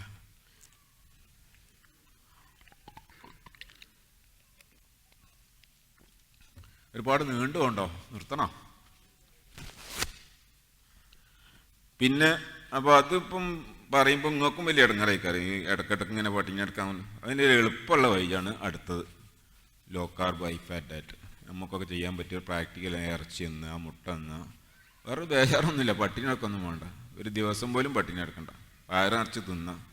വയറിറച്ചി തിന്നാൻ അറിയുന്നതിൽ തെറ്റുണ്ട്, കാരണം വയറിറച്ചി ആരെ കൊണ്ട് തിന്നാൻ പറ്റില്ല. ഫാറ്റ് ചോറ് തിന്നാൻ അരി ഇറച്ചി തിന്നാൻ പറ്റില്ല, നിങ്ങൾക്ക് തന്നെ അറിയാമല്ലോ. അത് ആവശ്യത്തിന് വിശപ്പ് മാറാൻ മാത്രമേ കഴിക്കാനേ പറ്റുള്ളൂ. അപ്പം നിർത്താൻ തോന്നും, മടുപ്പ് വരും. അപ്പോൾ ഈ 3 രീതിയിൽ നമുക്ക് ടൈപ്പ് 2 പ്രമേഹത്തിനെ പൂർണ്ണമായിട്ട് സുഖപ്പെടുത്താൻ പറ്റും. ആദ്യത്തേക്ക് ആരും പോകണ്ട, അപകടം വളരെ കൂടുതലാണ്. ബാക്കി 2 കുഴപ്പമില്ലാത്തതാണ്, ഏറ്റവും എളുപ്പമുള്ള അടിയത്താണ്. പിന്നെ കുറച്ചൊന്ന് മെനക്കെട്ടാൽ 2ാമത്തും ചെയ്യാം. ഇത് 2ഉം കൂടി ചെയ്താൽ പെട്ടെന്ന് തന്നെ ഇഫക്റ്റ് ഉണ്ടാവും. അങ്ങനെ ചെയ്ത ആൾക്കാരാണ് ഇതൊക്കെ. എത്ര പെട്ടെന്നാണ് ഇതൊക്കെ കുറഞ്ഞതെന്നറിയാം. 50 കിലോ ആൾക്ക് ഒറ്റയടിക്ക് കുറഞ്ഞത്. അതേമാതിരി നോക്കി. ഇതൊരു ഇന്ത്യൻ വെറൈറ്റിയാണ്, തമിഴ്നാട്ടുകാർ, നമ്മളെ സജിൻ്റെ നാട്ടുകാരാണ്. അവർക്കൊരു വെബ്സൈറ്റ് ഉണ്ട്, indianlch.com എന്നുണ്ട്. ടീന എന്ന് പറഞ്ഞിട്ട് ഈ പെണ്ണുങ്ങൾ തേടി ഒരുപാട് കുറച്ച് തരും. ഇത് നമ്മളെ കേസാണ്, പേഴ്സണൽ. ഇപ്പോൾ മരുന്നൊന്നുമില്ല, അതിന് 4 ഗുളിക ഉണ്ടായിരുന്നു. അതിലൊന്ന് മെറ്റ്ഫോമിൻ 1 ഗ്രാമിൽ 500 2 ഗുളിയായിട്ട് ഞാൻ കൂട്ടിയത്. ഷുഗർ കുറഞ്ഞു, ട്രൈഗ്ലിസറൈഡ് കുറഞ്ഞു, വെയ്റ്റിൻ്റെത് 72 കിലോ ഉള്ള ഇപ്പോൾ 60 കിലോ. അരവട്ടാണ് 36 ഇഞ്ചുള്ള 36 ഇഞ്ച് ഒറ്റയടിക്കാൻ കുറഞ്ഞു. പാൻറ്റൊക്കെ കണ്ട് ഒഴിവാക്കേണ്ടി വന്നു. ആ ഒരു തയ്യാറായതിനുണ്ടായത് ഒരു 10 പാൻറ്റ് ഒറ്റയടിക്കാണ്ട് പോയി. പിന്നെ അപ്പോൾ അത് മാറുന്നില്ലതിപ്പം എൻ്റെ കാര്യത്തിൽ എനിക്ക് ബോധ്യമാണ്. പിന്നെ കുറേ തെളിവുകൾ ഇനിയിപ്പോൾ നിങ്ങൾക്ക് ഓരോരുത്തർക്കും ടെസ്റ്റ് ചെയ്താലും അറിയും ചെയ്യാം. വലിയ ബുദ്ധിമുട്ടൊന്നും ഇല്ല. അത് ശ്രമിച്ചു നോക്കി ഒരാഴ്ച കൊണ്ട് തന്നെ ഇവരറിയാം. ഇതിൽ ഈ ഗ്രൂപ്പിലൊക്കെ ഉള്ള ആൾക്കാർക്കൊക്കെ ഉള്ള പ്രശ്നം ഓല് ഇതിൻ്റെ ശാസ്ത്രം പഠിച്ചിട്ടും മറ്റൊന്നുമല്ല. ഒരു വെറുതെ ട്രൈ ചെയ്ത് നോക്കിയാണ്. കാരണം 2 നേരം 3 നേരം ഇൻസുലിനൊക്കെ കുത്തുന്നവന് കുറച്ച് മൂരിയർച്ചി എന്നാലും ഇപ്പം എന്താണെന്ന് വെച്ചാൽ തുടങ്ങിയ ഒരാഴ്ച കൊണ്ട് വേറെ അറിയുന്നുണ്ട്. പിന്നെ അതിൽ സ്റ്റിക്ക് ഓൺ ചെയ്യണം, അത്രേ ഉള്ളൂ. റിസൾട്ടാണ് ഇതിൽ. വേറെ ശാസ്ത്രം എന്തൊക്കെ ഒന്നും നിങ്ങൾ പോയില്ലെങ്കിലും കുഴപ്പമില്ല. ജസ്റ്റ് നിങ്ങളത് പരീക്ഷിച്ച് നോക്കിയാൽ മതി. ഒരാഴ്ച എനിക്ക് വേണ്ടി ചെയ്താൽ മതി. റിസൾട്ട് കാണും. നിങ്ങൾ നാളെ ബ്ലഡ് റിസൾട്ട് എടുക്കുക, ഒരാഴ്ച ഡയറ്റ് ചെയ്യുക, അടുത്ത ആഴ്ച വീണ്ടും നോക്കുക. അത് രണ്ടും കമ്പയർ ചെയ്ത് നോക്ക്. 200 ഷുഗർ നേരെ 100 പോയിട്ടുണ്ടാവും. ട്രൈഗ്ലിസറൈഡ് കുറഞ്ഞിട്ടുണ്ടാവും, HDL കൂടിയിട്ടുണ്ടാവും. നമ്മൾ വെയിറ്റ് പിടിച്ച് നോക്കി 1 കിലോ എങ്കിലും കുറഞ്ഞിട്ടുണ്ടാവും, വേസ്റ്റ് കുറഞ്ഞിട്ടുണ്ടാവും. എല്ലാം പോസിറ്റീവാണ്. പിന്നെ ഇനിയിപ്പോൾ എന്ത് ശാസ്ത്രമായാലും ഇപ്പം എന്താ സംഗതിയാണെന്ന പോരെ. ഇപ്പം ഞാനീ പറഞ്ഞ ആദ്യം കാണിച്ച ഡയഗ്രം കണ്ടില്ല, അതന്നെ അതിൻ്റെ ശാസ്ത്രം. സാധാരണ ഫിസിയോളജി തന്നെയാണ്, ബയോകെമിസ്ട്രിയാണ്. അതിനകത്ത് വേറെ പ്രശ്നങ്ങളൊന്നുമില്ല. ഒരു തട്ടിപ്പും വെട്ടിപ്പൊന്നുമില്ല. 10ാം ക്ലാസ്സിലൊക്കെ പഠിക്കണ ബയോളജി പഠിച്ചവർക്ക് ഒരു ഐഡിയ കിട്ടുമോ പറഞ്ഞാൽ. അപ്പോൾ ഇതിപ്പോൾ രണ്ടാമത്തെ പറഞ്ഞ് ഐഡിയ പറഞ്ഞു ഇൻസുലിൻ കുത്തിയാൽ കുഴപ്പമില്ല, നല്ലതാണെന്നാ. അത് തെറ്റാണെന്ന് സ്റ്റഡീസ് മുഴുവൻ തെളിയിച്ചത്. ഇതൊരു 7ഓളം സ്റ്റഡികൾ നടന്നിട്ടുണ്ട്. ഇത്രയും സ്റ്റഡീസിൽ തെളിയിച്ചത് ഇൻസുലിൻ ഉപയോഗിച്ചിട്ട് ബ്ലഡ് ഗ്ലൂക്കോസ് കുറച്ച് കഴിഞ്ഞാൽ മരണം കൂടുക ചെയ്യുക. 22% ഡാമേജ്. ഇത് ഒഫീഷ്യൽ സ്റ്റഡിയാണ്. ഇതല്ല new England journal of medicine, ലോകത്തിൽ അറിയപ്പെടുന്നൊരു മെഡിക്കൽ ജേർണലാണ്. അതിൽ പബ്ലിഷ് ചെയ്ത റിസൾട്ടാണ്. 3 കൊല്ലം കൊണ്ട് 22% മരണം കൂടിയേക്കാണ് ഇൻസുലിൻ കുത്തിയേക്കുന്ന ആൾക്കാർക്ക്. ഷുഗർ ഇൻസുലിൻ കൊണ്ട് കുറച്ചുകൊണ്ട് മരണം കൂടല്ലാതെ കുറയില്ല എന്നർത്ഥം. വെറുതെ എന്തിനത് കുത്താൻ പോണത്? ഷുഗർ കൂടുന്നതിനേക്കാണ് അപകടമാണ് ഇൻസുലിൻ കുത്തുന്നതെന്ന് ചുരുക്കം. അത് ഒരു സ്റ്റഡി മാത്രമല്ല, അതൊരു 7 സ്റ്റഡികളിൽ ഒരേ റിസൾട്ടാണ് കിട്ടില്ല, പല മരുന്നുകളും വെച്ചിട്ട്. അത് മരുന്നുകൾ ഉപയോഗിച്ചിട്ട് ഷുഗർ കുറച്ചിട്ട് യാതൊരു ബെനിഫിറ്റും ഇല്ല. നമ്മൾ ഡയറ്റ് കൺട്രോൾ ചെയ്തിട്ട് തന്നെ ഷുഗർ കുറക്കണം. പിന്നെ ഞാൻ ആദ്യം പറഞ്ഞില്ലേ ടൈപ്പ് 1 ഡയബറ്റീസിൻ്റെ കാര്യം. ഇൻസുലിൻ കുത്തിവെക്കാനുള്ള കാരണം അതാണ്, ഈ രീതിക്ക് ചികിത്സ മാറാനുള്ള കാരണം. നമ്മൾ ചെയ്യുന്ന പണി ഇതാണ്, ഇൻസുലിൻ കുറക്കുകയാണ്. ഇൻസുലിൻ കൂടുമ്പോഴാണ് പ്രശ്നം ഉണ്ടാകുന്നത്. ഇൻസുലിൻ കുറക്കുക, ഇൻസുലിൻ കുറയുമ്പോൾ ഇൻസുലിൻ റെസിസ്റ്റൻസ് കുറയും. അതിന് അന്നജ കുറഞ്ഞ ഭക്ഷണം കഴിക്കുക. അതിനാണ് low carb high fat diet എന്ന്. അപ്പോൾ ഇത് കരളിലുണ്ടാകുന്ന കൊഴുപ്പ് അതിൻ്റെ ഭാഗമായിട്ട് കുറയും. ഇൻസുലിൻ കുറയുന്നതിനനുസരിച്ച് അതിന് വേണ്ടിയിട്ട് പെട്ടെന്ന് സ്പീഡപ്പ് ചെയ്യാൻ വേണ്ടിയിട്ട് 24 മണിക്കൂർ ഫാസ്റ്റിങ്ങും ചെയ്യാം ഇടവട്ട ദിവസങ്ങളിൽ. അതോടുകൂടി ഈ സംഗതികളൊക്കെ റെഡിയാവും. എന്താ കാരണം വെച്ചാൽ അന്നജം കഴിക്കുമ്പോഴാണ് ഏറ്റവും കൂടുതൽ ഇൻസുലിൻ സെക്രീഷൻ ഉണ്ട് പാൻക്രിയാസിന്. പ്രോട്ടീൻ കഴിക്കുമ്പോൾ കുറച്ചുണ്ടാവും, കൊഴുപ്പ് കഴിക്കുമ്പോൾ വളരെ കുറച്ച് മിനിമലേ ഉണ്ടാവുള്ളൂ. അതുകൊണ്ടാണ് കൊഴുപ്പ് കൂടുതൽ കഴിക്കാൻ പറഞ്ഞത്. കൊഴുപ്പ് കഴിച്ചാൽ ഇൻസുലിൻ കൂടില്ല, കരളിൽ കൊഴുപ്പുണ്ടാവില്ല, ഫാറ്റി ലിവർ ഉണ്ടാവില്ല, ഇൻസുലിൻ റെസിസ്റ്റൻസ് ഉണ്ടാവില്ല, ഡയബറ്റീസും ഉണ്ടാവില്ല. സിമ്പിൾ. ഫാറ്റ് കഴിച്ചോളി, വേറെ അപകടമൊന്നുമില്ല അതിന്. അന്നജം കഴിക്കുമ്പോഴാണ് ഫാറ്റ് ഡെപ്പോസിറ്റ് ആണ് കരളിൽ. കൊഴുപ്പ് കഴിക്കുമ്പോൾ നമ്മൾ രക്തത്തിൽ നിന്ന് അത് കൈലോമൈക്രോൺസ് എന്ന രൂപത്തിൽ ചെറുകുടലിൽ നിന്ന് മാറിയിട്ട് ബ്ലഡ് സർക്കുലേഷൻ കൂടെ നമ്മളെ പോർട്ടൽ മസിലുകളിലൊക്കെ ഇതുണ്ട്, എന്തിനു പറയാം, ഫാറ്റ് സെല്ലുകൾ, അഡിപ്പോസൈറ്റ്സ്, അവിടെ പോവുക. ഈ ഫാറ്റ് നമുക്ക് ആവശ്യമുള്ളതാണ്. നമ്മളെ തൊലിൻ്റെ അടിയിൽ സബ്ക്യൂട്ടേനിയസ് ഫാറ്റ് എന്ന് പറയും. ഈ ഫാറ്റ് ഇല്ലെങ്കിൽ അപകടമാണ്. അപ്പോൾ ഫാറ്റ് നല്ലോണം കഴിച്ചാൽ സബ്ക്യൂട്ടേനിയസ് ഫാറ്റ് കൂടും. വയറിൻ്റെ അകത്തിലെ ലിവറിലും ബാക്കി കുടലിലും ഒക്കെ ഉണ്ടാകുന്ന വിസറൽ ഫാറ്റ് എന്ന സാധനം അന്നജം കഴിക്കുമ്പോഴേ കൂടുക, ഫാറ്റ് കഴിക്കുമ്പോൾ കൂടില്ല. അതാണ് ഈ വിസറൽ ഫാറ്റാണ് അപകടം ഉണ്ടാക്കുന്നത്. ആദ്യം പറഞ്ഞ ഫാറ്റി ലിവറൊക്കെ ഉണ്ടാക്കുന്നത്. അപ്പോൾ അന്നജം കുറക്കുക, കൊഴുപ്പ് കൂട്ടുക. ഇതേമാതിരി നമ്മളെ ഭക്ഷണ ഫുഡ് പിരമിഡിൽ ചെറിയൊരു മാറ്റം വരുത്തുക. ആദ്യം പറഞ്ഞ 75% കാർബോഹൈഡ്രേറ്റാണ് നമ്മൾ ഔദ്യോഗിക പിരമിഡിൽ. LCHF പിരമിഡിൽ 75% കൊഴുപ്പാണ്, 20% പ്രോട്ടീന്, ഒരു 5% താഴെ മാത്രം കാർബോഹൈഡ്രേറ്റ്. ഈ ഭക്ഷണം കഴിക്കുക. ഇതിലിപ്പോൾ വലിയ എന്തെങ്കിലും അപകടമുള്ള എന്തെങ്കിലും കാണുന്നുണ്ടോ നോക്കിയിട്ട്? ബീഫ്, മട്ടന്, പച്ചക്കറികൾ, അവക്കാഡോ എന്ന് പറഞ്ഞ സാധനം ഇതാണ് നമ്മളെ ബട്ടർ ഫ്രൂട്ട്, ബ്രോക്കോളി, കൂന്, മഷ്റൂം, കോഴിമുട്ട, ബട്ടർ, പച്ചക്കറികൾ, ഒലീവ് ഓയിൽ, വെളിച്ചെണ്ണ, മീൻ, പിന്നെ ലൈം, ഇങ്ങനത്തതൊക്കെ, ചീസ്, ഫെറ്റ ചീസ്, എല്ലാ ജാതി ചീസ്, പിന്നെ നട്ട്സ്, ബദാം, അത് ഇതൊക്കെ മിൽക്ക് ക്രീം, പിന്നെ മുട്ടക്കോസ്, ഈ സാധനങ്ങളൊക്കെയാണ് നമ്മൾ ലോ കാർബ് ഹൈ ഫാറ്റ് ഡയറ്റിൽ കഴിക്കേണ്ടത്. പിന്നെ ഏകദേശം ഒരു ഐഡിയ കിട്ടിയില്ലേ? കഴിക്കാൻ പാടില്ലാത്ത ഏതൊക്കെയാണെന്ന് നോക്കി. ഇപ്പോൾ നമ്മൾ കഴിക്കുന്ന സാധനമൊക്കെ പാടില്ലാത്ത ബ്രെഡ്, ചോറ്, പഴങ്ങൾ, ബീറ്, ഡോനട്ട്സ് പറഞ്ഞാൽ നമ്മളെ മനസ്സിലായല്ലോ, സ്വീറ്റ്സാണ്. പിന്നെ ചോക്ലേറ്റ്, സോഡ പറഞ്ഞാൽ കൊക്കക്കോള, പെപ്സി, ക്യാൻഡീസ്, ഈ സാധനമൊക്കെ കണ്ട് ഒഴിവാക്കുക. ഈ സാധനങ്ങളൊക്കെ കഴിക്കുക, നമ്മളെ അസുഖങ്ങളൊക്കെ മാറും. ഇതാണ് ഒരു ടിപ്പിക്കൽ ബ്രേക്ക്ഫാസ്റ്റ് LCHF-ൽ.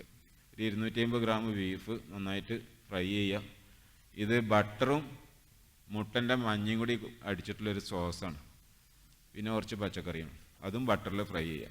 രാവിലെ അത് കഴിക്കുന്നതിൻ്റെ കൂടെ 2 ഗ്ലാസ് കട്ടൻ കാപ്പിയോ കട്ടൻ ചായ മധുരടാതെ കുടിക്കുക, നേരെ പൊയ്ക്കൊള്ളി. പിന്നെ പിറ്റേന്ന് രാവിലെ ആലോചിച്ചാൽ മതി ഭക്ഷണത്തിനെ പറ്റി.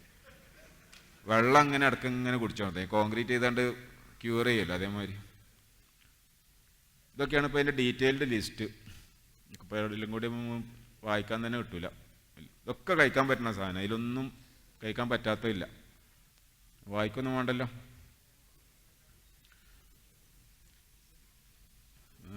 ഇതൊക്കെ പച്ചക്കറികളാണ്. പിന്നെ നട്ട്സ്, വാൾനട്ട്, ബദാം, കാഷ്യൂ, പിന്നെ അവക്കാഡോ മാതിരിയുള്ള പഴങ്ങൾ, strawberry, grape fruit. Grape fruit പറഞ്ഞാൽ ഗ്രേപ്പ് അല്ല കേട്ടോ, നമുക്കറിയാമല്ലോ അല്ലേ, ഒരു ഓറഞ്ച് മാതിരി ഭയങ്കര ചവർപ്പുള്ള സാധനമല്ലേ, എന്തേനു പറയല്, കട്ട് ചെയ്താലും ഉള്ളിൽ ചുവപ്പ് പറയല്ലേ, എന്താ പറയുക, അതറിയണ്ടേ? അവിടേക്ക് എത്തണുള്ളൂ. ഇതാദ്യം ഒന്ന് കണ്ട് നിങ്ങളൊന്ന് തൃപ്തിപ്പെടുത്തണ്ടേ? കഴിക്കാൻ പാടില്ലാത്തത് ഇതൊക്കെ കഴിക്കാൻ പറ്റുന്നതാണ് കേട്ടോ. 2 ലിസ്റ്റ് കഴിക്കാൻ പറ്റണം, പാടില്ലാത്ത ഒന്നുള്ളൂ. ഇതൊക്കെ കഴിക്കാം. ഇതിനകത്ത് ഇപ്പം എന്തോ ഒരു സാധനം, ബീഫ്, മട്ടൺ, അതൊക്കെ പറ്റും. കാള, കാട്ടുപോത്തിന് എഴുതി വെച്ചാണ്, അത് പറഞ്ഞാണ്ട് ചെന്നാൽ മതി. ഒട്ടകം, ചിക്കൻ, ആരും ഉണ്ടാക്കിയ കേട്ടോ, ഇനി കുഴപ്പമൊന്നുമില്ല. ചിക്കൻ കഴിയണം നാടൻ കഴിക്കുക, മറ്റേ ബ്രോയിലർ ചിക്കൻ കഴിക്കുന്നതിൽ അത്ര ബെനിഫിറ്റ് ഒന്നുമില്ല, അതിനകത്ത് ഫാറ്റ് തീരെ ഇല്ലാത്തതാണ്. പക്ഷെ നിങ്ങളെ കാര്യമായിട്ടുള്ള ഭക്ഷണം അതായിരിക്കും അല്ലേ. പരമാവധി കുറയ്ക്കുക. മട്ടനും ബീഫും ഒക്കെ കഴിക്കാൻ പറ്റുമെങ്കിൽ ഇന്നലെയും മുട്ടയെങ്കിലും കഴിക്കുക. ഒരു പാടൊന്നും വേണ്ടിയല്ല, എപ്പോഴെങ്കിലുമൊക്കെ കഴിച്ചാൽ മതി അത്. പിന്നെ ഇങ്ങനത്തെ സാധനങ്ങളൊക്കെ കഴിക്കാം. പിന്നെ മുട്ട ഏത് വേണമെങ്കിലും കഴിക്കാം, മീനും ഏത് വേണമെങ്കിലും കഴിക്കാം. കൂടുതൽ എണ്ണ ഉള്ളതാണെങ്കിൽ അത്രയും നല്ല, മത്തി അതേമാതിരി സാധനങ്ങളൊക്കെ കൂടുതലാണുള്ളത്. പിന്നെ പാലുൽപ്പന്നങ്ങളിൽ ബട്ടർ, ചീസ് ഇങ്ങനത്തെ ഒക്കെ കഴിക്കും, തൈരും മോരും ഒക്കെ, അതായത് കൊഴുപ്പ് കളയാത്ത പാലായിരിക്കണം എന്ന് മാത്രം. പിന്നെ പനീർ പറഞ്ഞല്ലേ, കോട്ടേജ് ചീസ്, വെണ്ണ, ചീസ്, നെയ്യ്. എണ്ണകൾ ശുദ്ധമായ വെളിച്ചെണ്ണ, ഒലിവ് ഓയിൽ, 2 സാധനമേ പറ്റുള്ളൂ, വേറെ എണ്ണയും പറ്റില്ല. പാടില്ലാത്ത സാധനങ്ങൾ ഇത്രയേ ഉള്ളൂ, ചെറിയ ലിസ്റ്റാണ്, അത്ര അധികമൊന്നുമില്ല. അരി, ധാന്യങ്ങൾ അതിലെല്ലാം പെടും. ഗോതമ്പ്, മൈദ, റവ, oats, cornflakes, noodles, pasta, bakery, broasted chicken, broasted beef. Roasted എന്ന് പറയാൻ കാരണം എന്താ വെച്ചാൽ അതിനകത്ത് അത് പൊരിക്കാനുള്ള ഉപയോഗിക്കുന്ന എണ്ണയാണ്, ബീഫിൻ്റെ കുഴപ്പമില്ല. അത് ഈ എന്തിനു പറയുക, ഇവിടെയൊക്കെ മാർഗറിൻ എന്ന് പറഞ്ഞ സാധനത്തിലാണ് സാധാരണ ബ്രോസ്റ്റ് ഉണ്ടാക്കുക. നാട്ടിലാണെങ്കിൽ ഡാൽഡ അല്ലെങ്കിൽ പാം ഓയിലൊക്കെ. അപ്പോൾ ആ എണ്ണയാണ് ഉപയോഗിക്കാൻ പാടില്ലാത്തത്. എന്തായാലും അങ്ങനത്തെ ഡീപ് ഫ്രൈങ്ങിന് ഉപയോഗിക്കുന്ന എണ്ണകളൊക്കെ നമുക്ക് അബോർഡറിലാണ്. വെളിച്ചെണ്ണയിൽ പൊരിക്കുകയാണെങ്കിൽ ഒരു കുഴപ്പമില്ല, അത്രയും തിന്നാം. ബിരിയാണി അങ്ങനത്തെ ഒന്നും പറ്റില്ല. ബിരിയാണീൻ്റെ മസാല എടുത്തുന്നോളി, കുഴപ്പമില്ല, ചോറുണ്ട് ഒഴിവാക്കിയാണ്. പിന്നെ പഞ്ചസാര, ശർക്കര, പിന്നെ അതൊക്കെ തന്നെ മധുരപാനീയങ്ങൾ. പയറുവർഗ്ഗത്തിൽ പെട്ടൊന്നും പറ്റില്ല, ചെറുപയർ, വമ്പയറൊക്കെ ഒഴിവാക്കണം. കടല, പയർ, ഉഴുന്നൊക്കെ ഒഴിവാക്കണം, ഇതിനകത്തൊക്കെ ഗ്ലൂക്കോസ് കൂടുതലാണ്. പിന്നെ വെജിറ്റബിൾസിൽ പാടില്ലാത്ത ഉരുളക്കിഴങ്ങ്, ചേന, ചേമ്പ്, ബീൻസ്, പയർ, പച്ചക്കായ, ബീട്രൂട്ട്, ക്യാരറ്റ്. പിന്നെ ഫ്രൂട്ട്സ്, ഈത്തപ്പഴം, ഡ്രൈ ഫ്രൂട്ട്സ് ഒന്നും പറ്റില്ല, തേന് പറ്റില്ല. പഴുത്താലും മധുരമുള്ള എല്ലാ ഫ്രൂട്ട്സും പച്ചക്കും തിന്നരുത്. അപ്പോൾ പച്ചച്ചക്ക പറ്റില്ല എന്ന് ചോദ്യം ഞാൻ ചോദിക്കണ്ട. ചക്ക, മാങ്ങ, വാഴപ്പഴം, പൈനാപ്പിൾ, ഈ സാധനങ്ങളൊക്കെ ഒഴിവാക്കാം. കഴിക്കാൻ പറ്റുന്ന പഴങ്ങൾ ആദ്യം പറഞ്ഞ അവക്കാഡോ, സ്ട്രോബെറി, ഗ്രേപ്പ് ഫ്രൂട്ട്, ഇങ്ങനത്തെ മധുരമില്ലാത്ത പഴങ്ങളുള്ളൂ. ഇങ്ങനെയാണ് LCHF ഡയറ്റ്. ഇത് പുതിയൊരു സംഭവമല്ല, നമ്മളല്ല 1917 ഡയറ്റ് ഇങ്ങനെയാണ്. പ്രമേയം ചികിത്സിച്ചിന് ഇങ്ങനെയെന്ന് പറഞ്ഞല്ലോ. അതിൽ ഈ പറഞ്ഞ സാധനങ്ങളൊക്കെയാണ് കഴിക്കാൻ പറഞ്ഞത്. Butter, olive oil, cheese, meat, fish, eggs. 1917 100 കൊല്ലം മുമ്പത്തെ ഡയറ്റ് ഗൈഡ് ലൈനാണ്. എക്സാക്ട്ലി ഇപ്പോൾ ഈ പറയുന്ന സാധനങ്ങളാണ്. അന്നും കഴിക്കാൻ പാടില്ലാത്ത പറഞ്ഞ സാധനങ്ങൾ ഇതൊക്കെയാണ്: ഷുഗർ, സ്റ്റാർച്ച്, പൈസ്, പുഡിങ്സ്, ഫ്ലോറിൻ്റെ ധാന്യപ്പൊടികൾ, ബ്രെഡ്, ബിസ്ക്കറ്റ്, റൈസ്, സാഗോ, സാബുനേരി പറഞ്ഞ സാധനം, ആരോ റൂട്ട്, ബാർലി, ഗോപ്പൊടി വയ്ക്കാൻ പറ്റുമെന്നൊരു 15 ആൾ ചോദിച്ചിട്ടുണ്ടോ? ബാർലി, ഓട്സ്, അതേമാതിരി ഇപ്പുറത്ത് ബീറ്റ്റൂട്ട്, വലിയ ഒനിയൻ, ചെറിയ ഉള്ളി കുഴപ്പമില്ല, സവാള ഉള്ളി കഴിഞ്ഞിടത്തോളം കുറക്കാൻ നല്ലത്. പിന്നെ ഡ്രൈ ഫ്രൂട്ട്സ് ഒന്നും പറ്റില്ല, ഹണി പറ്റില്ല, sweet wine, liquor, cordials, syrups, beer. അതിപ്പോൾ നമ്മൾ ഈ പറഞ്ഞ സാധനങ്ങളെ തന്നെ 100 കൊല്ലം മുമ്പേ ഇത് പറഞ്ഞിട്ടുണ്ട്. പിന്നെ മാറിയത് ഈ പറഞ്ഞില്ലേ, മരുന്ന് കമ്പനികൾ ഈ കാര്യങ്ങൾ ഏറ്റെടുത്തപ്പോഴാണ്. അവരെങ്ങനെയാണ് പറയുന്നത്? മരുന്ന് കമ്പനി പറയുന്നത് എന്താ വെച്ചാൽ fruit, rice, pasta, potato, bread ഇതൊക്കെ കഴിക്കണം എന്നവർ പറയുന്നത്. എന്തൊക്കെയാണോ നിങ്ങൾക്ക് ഷുഗർ വർദ്ധിപ്പിക്കണം അതൊക്കെ കഴിക്കണം. അപ്പോഴല്ലേ ഇൻസുലിനും മരുന്നിനൊക്കെ ചിലവുണ്ടാവുള്ളൂ. അപ്പോൾ അവരപ്പോൾ നോക്കിയിട്ട് അപ്പം എന്താണ് അപ്പം ലോ കാർബ് ഡയറ്റ് എന്താണെന്ന് മനസ്സിലായി. ഇനി ഇൻ്റർമീഡിയൻറ്റ് ഫാസ്റ്റിംഗ്, ഇടവിട്ട ഉപവാസം തന്നെ. ഇടയ്ക്കിടയ്ക്ക് ഭക്ഷണം ഒഴിവാക്കുക. ഒരു ദിവസമൊക്കെ ഫുള്ള് വെള്ളം കുടിച്ചു പോവുക. പിന്നെ ഇത് അന്ന് തന്നെ പറഞ്ഞ ഈ കനേഡിയൻ മെഡിക്കൽ അസോസിയേഷൻ ജേണലിൽ അന്നത്തെ ഒരു ഡയബറ്റോളജിസ്റ്റ് എഴുതിയ എലിയട്ട് പി ജോസിൽ നിന്നാണ്. ഇതൊക്കെ മെഡിക്കൽ സയൻസിലെ വിദ്യാർത്ഥികൾ പഠിക്കുന്നതാണ്. അയാൾ പറയുന്നത് ഇൻ്റർമീഡിയൻറ്റ് ഫാസ്റ്റിംഗ് കൊണ്ട് രോഗം സുഖപ്പെടുത്താൻ പറ്റും തന്നെയാണ്. ഇത് ജലാലുദ്ദീൻ റൂമിൻ്റെ ഇതാണ്. കുറച്ച് എന്തായാലും വൈദ്യശാസ്ത്രത്തിൻ്റെ ഒന്നാമത്തെ തത്വം ഉപവാസമാണ്. ഉപവസിക്കുക, നിങ്ങളുടെ ആത്മാവിൻ്റെ ശക്തി നിങ്ങൾ ബോധ്യപ്പെടുന്നു. അപ്പോൾ നമ്മൾ നോമ്പിനെ പറ്റിയൊക്കെ നമ്മൾ പറയുന്നത് ഇത് ഏകദേശം 6000 കൊല്ലം മുമ്പ് ഈജിപ്തിലെ പിരമിഡ് മേലെ എഴുതി വെച്ചാണ്. നമ്മൾ കഴിക്കുന്ന മൊത്തം ഭക്ഷണത്തിൻ്റെ 1/4 നമുക്കും ബാക്കി 3 ഭാഗം ഡോക്ടറുടെ കാര്യത്തിനുള്ള. ഡോക്ടർക്ക് കൊണ്ട് ഉപകാരം, നമുക്കല്ല. ഒന്ന് കഴിക്കണതിൻ്റെ 4/1 മതി നമുക്ക് ജീവിക്കാൻ. ബാക്കിയില്ല 3/4 ഭാഗം ഉപകാരപ്പെടുന്ന ഡോക്ടർമാർക്കാണ് രോഗങ്ങൾ ഉണ്ടാക്കുന്നർത്ഥം. ആൽബർട്ട് മാർട്ടൈൻ്റെ ഇതാണ്. കുറച്ചു നേരം പട്ടിണി കിടന്നാൽ ഏത് ഡോക്ടർക്കാണെങ്കിൽ മരുന്നിനൊക്കെയാണെങ്കിൽ അത് രോഗിക്ക് ഉപകാരപ്പെടുന്നു. ഇതൊക്കെ പറയുന്നത് ഉപവാസം കൊണ്ട് ഒരുവിധം രോഗങ്ങളൊക്കെ നമുക്ക് ഇല്ലാതെയാക്കുന്നു. അപ്പോൾ ഈ ഇതിനകത്ത് പറഞ്ഞ് ഈ രംഗത്തുള്ള ഡോക്ടർമാരാണ് ഞാൻ പറഞ്ഞ Jason Fung, Aseem Malhotra, Stephen Phinney, Gary Taubes. Taubes ഒരു സയൻസ് റൈറ്ററാണ്. ബാക്കിയൊക്കെ ഡോക്ടർമാരാണ്. അനിക്ക ഡാൽക്കിസ്റ്റാണ് ഈ LCHF പറഞ്ഞ പേര് ആദ്യമായിട്ട് ലോകത്ത്. അതിൻ്റെ മുമ്പ് ബാൻഡിങ്, ആറ്റ്കിൻസ്, മറ്റേ പല പേരിലും പല രീതിയിലൊക്കെ ഡാറ്റ ഉണ്ടായി. എക്സാക്റ്റ് ഇപ്പം നമ്മൾ ഈ പറയുന്ന സാധനം ഈ പെണ്ണുങ്ങളെ കണ്ടുപിടിച്ചു. അതിന് ഇവരെ ഒരു സൈറ്റ് ഉണ്ട്. ഇതൊക്കെ സ്വീഡനിലെ ആൾക്കാരാണ്. ആൻഡ്രി സീൻഫെൽറ്റോ ഡയറ്റ് ഡോക്ടർ എന്ന് പറഞ്ഞൊരു സൈറ്റ് ഉണ്ട്, എല്ലാവർക്കും അവൈലബിൾ ആണ്. ഒരുപാട് ഡീറ്റെയിൽസ് കിട്ടും അതിനകത്ത്. റോബർട്ട് ലെസ്റ്റിക് എന്ന് പറഞ്ഞൊരു പീഡിയാട്രിക് എൻട്രോക്കനോളജിസ്റ്റ് അമേരിക്കയില്ല. അവിടെ പുസ്തകം എഴുതിയിരുന്നു ഫാറ്റ് ചാൻസ്. അയാളൊരു വീഡിയോ ഉണ്ട്, ഷുഗർ ദി ബിറ്റർ ട്രൂത്ത്. 80 ലക്ഷം ആൾക്കാരാണ് കണ്ടത്. ഒന്ന് കണ്ടു നോക്കേണ്ടി യൂട്യൂബിൽ. 1 മണിക്കൂർ നല്ല വീഡിയോ. പിന്നെ സ്റ്റീഫൻ സിനാത്ര എന്നൊരു the great cholesterol myth. Cholesterol എന്ന് പറഞ്ഞത് ഒരു കുഴപ്പമില്ലാത്തതാണെന്ന് ആൾ പറഞ്ഞു. ഹാർട്ട് അറ്റാക്ക് ഉണ്ടാകുന്ന കൊളസ്ട്രോൾ അല്ല, അത് വേറെ വിഷയമാണ്. അപ്പോൾ അതൊക്കെ ഇത് നെറ്റിൽ കിട്ടുന്നതാണ്. ഓൺലൈൻ പുസ്തകം അത് വെർഷൻ അവൈലബിളാണ്, ആർക്കും വായിച്ചു നോക്കാം. ഒരുപാട് തെറ്റിദ്ധാരണ ഇന്നിപ്പോൾ ഡോക്ടർമാർ നമ്മളെ പറഞ്ഞ് പറ്റിക്കണ പല കാര്യങ്ങളും. കൊളസ്ട്രോൾ കൂടി വെച്ചിട്ട് കുഴപ്പമില്ല, ഈ മറ്റേ സ്റ്റാറ്റിൻ മരുന്നൊന്നും കുടിക്കേണ്ട ഒരു കാര്യമില്ല എന്ന് അയാൾ പറഞ്ഞു. അതുകൊണ്ട് ഒരു കാര്യം നടക്കാൻ പോകുന്നില്ല. അതേമാതിരി ഡോയ്റ്റ്ലൻഡിൽ 5000 മറ്റേ ബൈപ്പാസ് സർജറി നടത്തിയ ആളാണ്. മൂപ്പരെ രോഗികളിൽ 70% ആൾക്കാർക്ക് നോർമലിലും കുറഞ്ഞ അളവിലേ കൊളസ്ട്രോൾ ഉള്ളായിരുന്നു. അതേപോലെ എന്ന് പറഞ്ഞാൽ നോർമലിൽ കൂടുതലില്ല, ഹൈ ലെവലിൽ കൊളസ്ട്രോളില്ല ആൾക്കാരിൽ 50% ആൾക്കാർക്കും ഹാർട്ട് അറ്റാക്ക് ഉണ്ടാകണമില്ല. എന്ന് പറഞ്ഞാൽ ഹാർട്ട് അറ്റാക്കും കൊളസ്ട്രോളും തമ്മിൽ യാതൊരു ബന്ധമില്ല എന്ന് അതിൻ്റെ അർത്ഥം. അത് അയാൾ പറഞ്ഞ ആൾ ചില്ലറക്കാരനല്ല. 5000 സർജറി നടത്തിയ ആളാണ്. അമേരിക്കയിലെ തന്നെ ഏറ്റവും ഫേമസ് ആയിട്ടുള്ള കാർഡിയോളജിസ്റ്റ്, തൊറാക്സിക് സർജനാണ്. അതേമാതിരി ഇയാളൊരു ബയോളജി പ്രൊഫസറാണ്, തോമസ് സീഫ്രഡ്. അയാൾ ക്യാൻസറിനെ പറ്റി പുസ്തകം എഴുതി, cancer as A metabolic disease.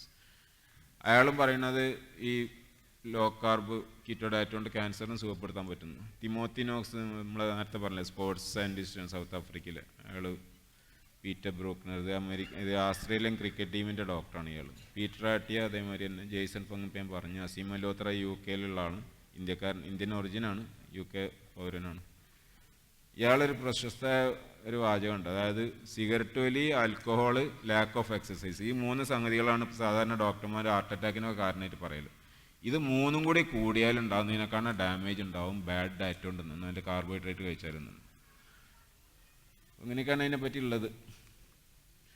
ആണല്ലേ ഇയാൾ പറഞ്ഞു കൊളസ്ട്രോൾ കുറച്ചാലൊന്നും ഹാർട്ട് അറ്റാക്കും സ്ട്രോക്കും ഒഴിവാക്കാൻ കഴിയില്ല, സ്റ്റാറ്റിൻ മരുന്നുകൊണ്ടൊരു കാര്യമില്ല. അതൊക്കെ അയാളെ അനുഭവത്തിന് 5000 ഹാർട്ട് സർജറി നടത്ത ഒരാൾക്ക് പറയാനുള്ള അധികാരം ഉണ്ടല്ലോ. പഞ്ചസാര ഇൻസുലിൻ ആണെങ്കിൽ കുഴപ്പമുണ്ടാക്കുന്നു. അതേമാതിരി ഉണ്ടല്ലോ, ഇത് ഓവർ വെയ്റ്റ് ആണ്. ഹാർട്ട് അറ്റാക്ക് 5.5 ലക്ഷം രോഗികളിൽ നടത്തിയ പഠനങ്ങളിൽ ഏറ്റവും കൂടുതൽ ഹാർട്ട് അറ്റാക്കിന് കാരണമായിട്ട് പറയുന്നത് ഓവർ വെയ്റ്റ് ആണ്. ഏറ്റവും കുറവ് പറയുന്നത് ഡയബറ്റീസ്. എന്നാൽ ഡയബറ്റീസ് കൊണ്ടല്ല ഹാർട്ട് അറ്റാക്ക് ഉണ്ടാകുന്നത്, മറിച്ച് ഓവർ വെയ്റ്റ് ആണ് എന്ന് പറഞ്ഞാൽ ഇൻസുലിൻ കൂടുന്നതാണ് ഹാർട്ട് അറ്റാക്ക് ഉണ്ടാകുന്നത്, അല്ലാതെ ഇൻസുലിൻ ഷുഗർ കൂടുന്നതല്ല കാരണം. നമ്മൾ പലപ്പോഴും തെറ്റിദ്ധരിക്കാം, പ്രമേയം കൊണ്ട് ഹാർട്ട് അറ്റാക്ക് ഉണ്ടാകുന്നത്. പ്രമേയം കൊണ്ടല്ല ഹാർട്ട് അറ്റാക്ക് ഉണ്ടാകുന്നത്, ഇൻസുലിൻ കൂടുമ്പോഴാണ്. എന്ന് പറഞ്ഞാൽ പ്രമേയത്തിന് വേണ്ടി നമ്മൾ ഇൻസുലിൻ കുത്തിവെക്കുമ്പോൾ ഹാർട്ട് അറ്റാക്കിൻ്റെ സാധ്യത വർദ്ധിക്കുക ചെയ്യുന്നത്. ഇപ്പോൾ അവസാനം ഇപ്പോൾ കൊളസ്ട്രോളിനെ പറ്റി അമേരിക്കൻ്റെ ഡയറ്ററി ഗൈഡിൽ തന്നെ മാറ്റം വരാൻ തുടങ്ങി. 2010 പറഞ്ഞതിൻ്റെ നേരെ 15 പറഞ്ഞു കൊളസ്ട്രോളിൻ്റെ വലിയ കുഴപ്പമില്ല എന്ന് പറഞ്ഞു. ഇവളാണ് ഈ അന്നിക്കാൽ ഡയൽക്കിസ് LCHFൻ്റെ ഈ സംഗതി ഈ പേരിൽ അവതരിപ്പിച്ചവളാണ്. അത് സ്വീഡനിൽ ഇതിൻ്റെ പേരിൽ അവിടെ ബട്ടർ കണ്ടമാനം ഉപയോഗിക്കാൻ തുടങ്ങിയതുകൊണ്ട് ബട്ടറിൻ്റെ കൺസംഷൻ ഇരട്ടിയായപ്പം ഒബീസിറ്റി കുറഞ്ഞേക്കും അവിടെ. തടിയന്മാർ സംശയ നിവാരണത്തിനുള്ള അവസരമാണ്. 10 മണിയായില്ലേ? സമയം വളരെ പരിമിതമായ അവസരം മാത്രം ഉപയോഗപ്പെടുത്തുക. ഫാസ്റ്റിംഗ് പറഞ്ഞാൽ വെള്ളം കുടിച്ചുകൊണ്ടുള്ള ഫാസ്റ്റിംഗ് ആണ്, വാട്ടർ ഫാസ്റ്റിംഗ്. റംസാനിൽ വെള്ളം കുടിക്കണ്ട, രാത്രി കുടിച്ചാൽ മതി. നോമ്പ് തുറക്കാനും ഇതിനെ വെള്ളം കുടിച്ചാൽ പോരെ, പച്ചവെള്ളം കുടിച്ചാൽ പോരെ. ഓ പഞ്ചസാര ഇല്ലാത്ത കുടിക്കാം, ഒരു കുഴപ്പമില്ല. 3 ലിറ്റർ മതി, 3 ലിറ്റർ മതി, 1 ലിറ്റർ കുറക്കാം നമുക്ക്. അബീബ് സാറിനോട് ഒരു ചോദ്യം. പറഞ്ഞോളി. ഒന്ന് സമയക്രമവും ആണ്, ഭക്ഷണത്തിന് സമയക്രമം വല്ലതും പ്രത്യേകം ഉണ്ടോ? രണ്ടാമത്തത് രാത്രി വൈകിയുള്ള ഭക്ഷണ രീതി ഉപദ്രവം ചെയ്യുന്നതാണ് ഇപ്പോഴത്തെ ഒരു ചിന്ത. അതിനെ പറ്റി എന്താണ് അഭിപ്രായം? ഡയറ്റില് രാത്രി വൈകി കഴിച്ചുകൊണ്ട് കുഴപ്പമുണ്ടാവില്ല എന്നല്ല പറഞ്ഞത്, അതാണ് ഒബീസിറ്റി ഉണ്ടാക്കണമെന്നില്ല കാര്യമല്ല എന്നാണ് പറഞ്ഞത്. അതുകൊണ്ട് ഒബീസിറ്റി ഉണ്ടാവുന്നില്ല, അല്ല അതല്ല ശരി. പക്ഷെ രാത്രി വൈകി കഴിക്കുന്നത് നല്ലതല്ല, അല്ലാത്ത രീതിയിൽ കുഴപ്പമുണ്ടാക്കുന്നുണ്ട്. ഒബീസിറ്റിക്ക് കാരണം അതല്ല എന്നാണ് പറഞ്ഞത്. കീറ്റോൺസ് നമ്മളെ ഫാറ്റ് മെറ്റാബോളിസത്തിനകത്ത് നിന്ന് ഗ്ലിസറോൾ വരുന്നുണ്ട്, കീറ്റോൺസ് വരുന്നുണ്ട്. ഇതൊക്കെ ബോഡിക്ക് ഉപയോഗിക്കാൻ പറ്റിയ ഫ്യൂവലാണ്. അതിപ്പോൾ നമ്മൾ നോമ്പ് പറ്റാൽ രാവിലെ ഇപ്പോൾ 5 മണിയോടുകൂടി നമ്മൾ ഭക്ഷണം കഴിക്കൽ നിർത്തും. ഒരു 10 മണിയാവുന്നതോടുകൂടി ഗ്ലൂക്കോസിൻ്റെ കംപ്ലീറ്റ് പോകും ബ്ലഡിൽ നിന്ന്. പിന്നെ ഈ ഗ്ലൈക്കോജനാണ് ഉപയോഗിക്കുക. അതൊരു 12 മണി 2 മണിയാകുന്നതോടെ ഗ്ലൈക്കോജനും തീരും. പിന്നെ നമ്മളെ ശരീരത്തിന് ഉപയോഗിക്കാൻ കിട്ടുന്ന ഫ്യൂവൽ എന്ന് പറഞ്ഞാൽ കീറ്റോൺസ് ആണ്. അത് ഉപയോഗിക്കാൻ തുടങ്ങുന്നതോടെ വൈകുന്നേരം 4 മണിയൊക്കെ ആകുന്ന 5 മണിയൊക്കെ ആകുന്നതോടെ ബ്രെയിനൊക്കെ നല്ല ഷാർപ്പായി കിട്ടും. ഏറ്റവും നല്ല ക്ലീൻ ഫ്യൂവലാണ് കീറ്റോൺ, ഗ്ലൂക്കോസിനൊക്കെയാണ് നല്ലത്. ഗ്ലൂക്കോസ് ചെന്ന് കഴിഞ്ഞാൽ നമുക്കൊരു ഫോഗിങ്ങാണ് വരിക. നമ്മൾ ഉച്ചക്ക് നന്നായിട്ട് ചോറുന്ന് കഴിഞ്ഞാൽ നമുക്ക് ആദ്യം തോന്നുന്ന സംഗതി ഒരു പായ് കിട്ടുമെന്നോ, അല്ലേ, ഒരു ഉറക്കം വരും. ആ സമയത്ത് നമ്മൾ ഉച്ചക്ക് കുറച്ച് ബട്ടറോ അല്ലെങ്കിൽ ബീഫോ കഴിച്ചോക്കുണ്ട്, ഒരു പ്രശ്നം ഉണ്ടാവില്ല. നമ്മൾ ആ ചെയ്യുന്ന ജോലി ഒന്നും കൂടി ഉഷാറായിട്ട് ചെയ്യാൻ പറ്റും. കീറ്റോസിഡോസിസ് പറഞ്ഞാൽ വേറെ സംഗതിയാണ്. അതിനാൽ ഇൻസുലിൻ തീരെ ബ്ലഡിലില്ലാത്ത അവസ്ഥയിൽ 0 ആയിട്ട് വരുന്നത് ടൈപ്പ് 1 ഡയബറ്റീസുകൾ മാത്രം. ഇൻസുലിൻ ഉണ്ടാവും ബ്ലഡിൽ, മിനിമം ലെവലിൽ എന്തായാലും ഇൻസുലിൻ ഉണ്ടാവും, ഇൻസുലിൻ ഉണ്ടാവും. കീറ്റോസിസിൽ 2-3 മൈക്രോ യൂണിറ്റിൻ്റെ അടുത്തുണ്ടാവും. ആ സമയത്ത് ടൈപ്പ് 1 ഡയബറ്റീസിനകത്ത് 0 ആയിരിക്കും ആൾമോസ്റ്റ്. ഈ അവസ്ഥയിൽ ഈ കീറ്റോണ് ലിമിറ്റില്ലാതെ കൂടും. 20 മൈക്രോ യൂണിറ്റിൻ്റെ മുകളിൽ വന്നു കഴിഞ്ഞാൽ അസിഡിറ്റിയിൽ മാറ്റം വരും, ബ്ലഡിൻ്റെ pH വാല്യൂ മാറും. ആ സമയത്ത് അപകടമുണ്ടോ, അതിനാണ് ഡയബറ്റിക് കീറ്റോസിഡോസിസ് വരുന്നത്. ഉദാഹരണമായിട്ട് ഇപ്പോൾ ഒരു വീട്ടിൽ ഒരു ഫയർ പ്ലേസ് ഉണ്ടെന്ന് വെച്ചു, തണുപ്പ് ചൂട് ആക്കാൻ വേണ്ടിയിട്ട് നമ്മളൊരു അടുപ്പ് കൂട്ടി വെച്ചു. ആ തീ കൊണ്ട് കുഴപ്പമില്ല, പുരക്ക് മൊത്തം തീ പിടിച്ചാൽ എങ്ങനെ ഉണ്ടാവും? അതാണ് കീറ്റോസിസും ഡയബറ്റിക് കീറ്റോസിഡോസിസും തമ്മിലെ വ്യത്യാസം. ഒന്ന് 8ൻ്റെ താഴെ മൈക്രോ യൂണിറ്റ് വരുന്നതാണ് കീറ്റോസിസ്, മറ്റേത് 20ൻ്റെ മുകളിൽ വരുന്നതാണ്.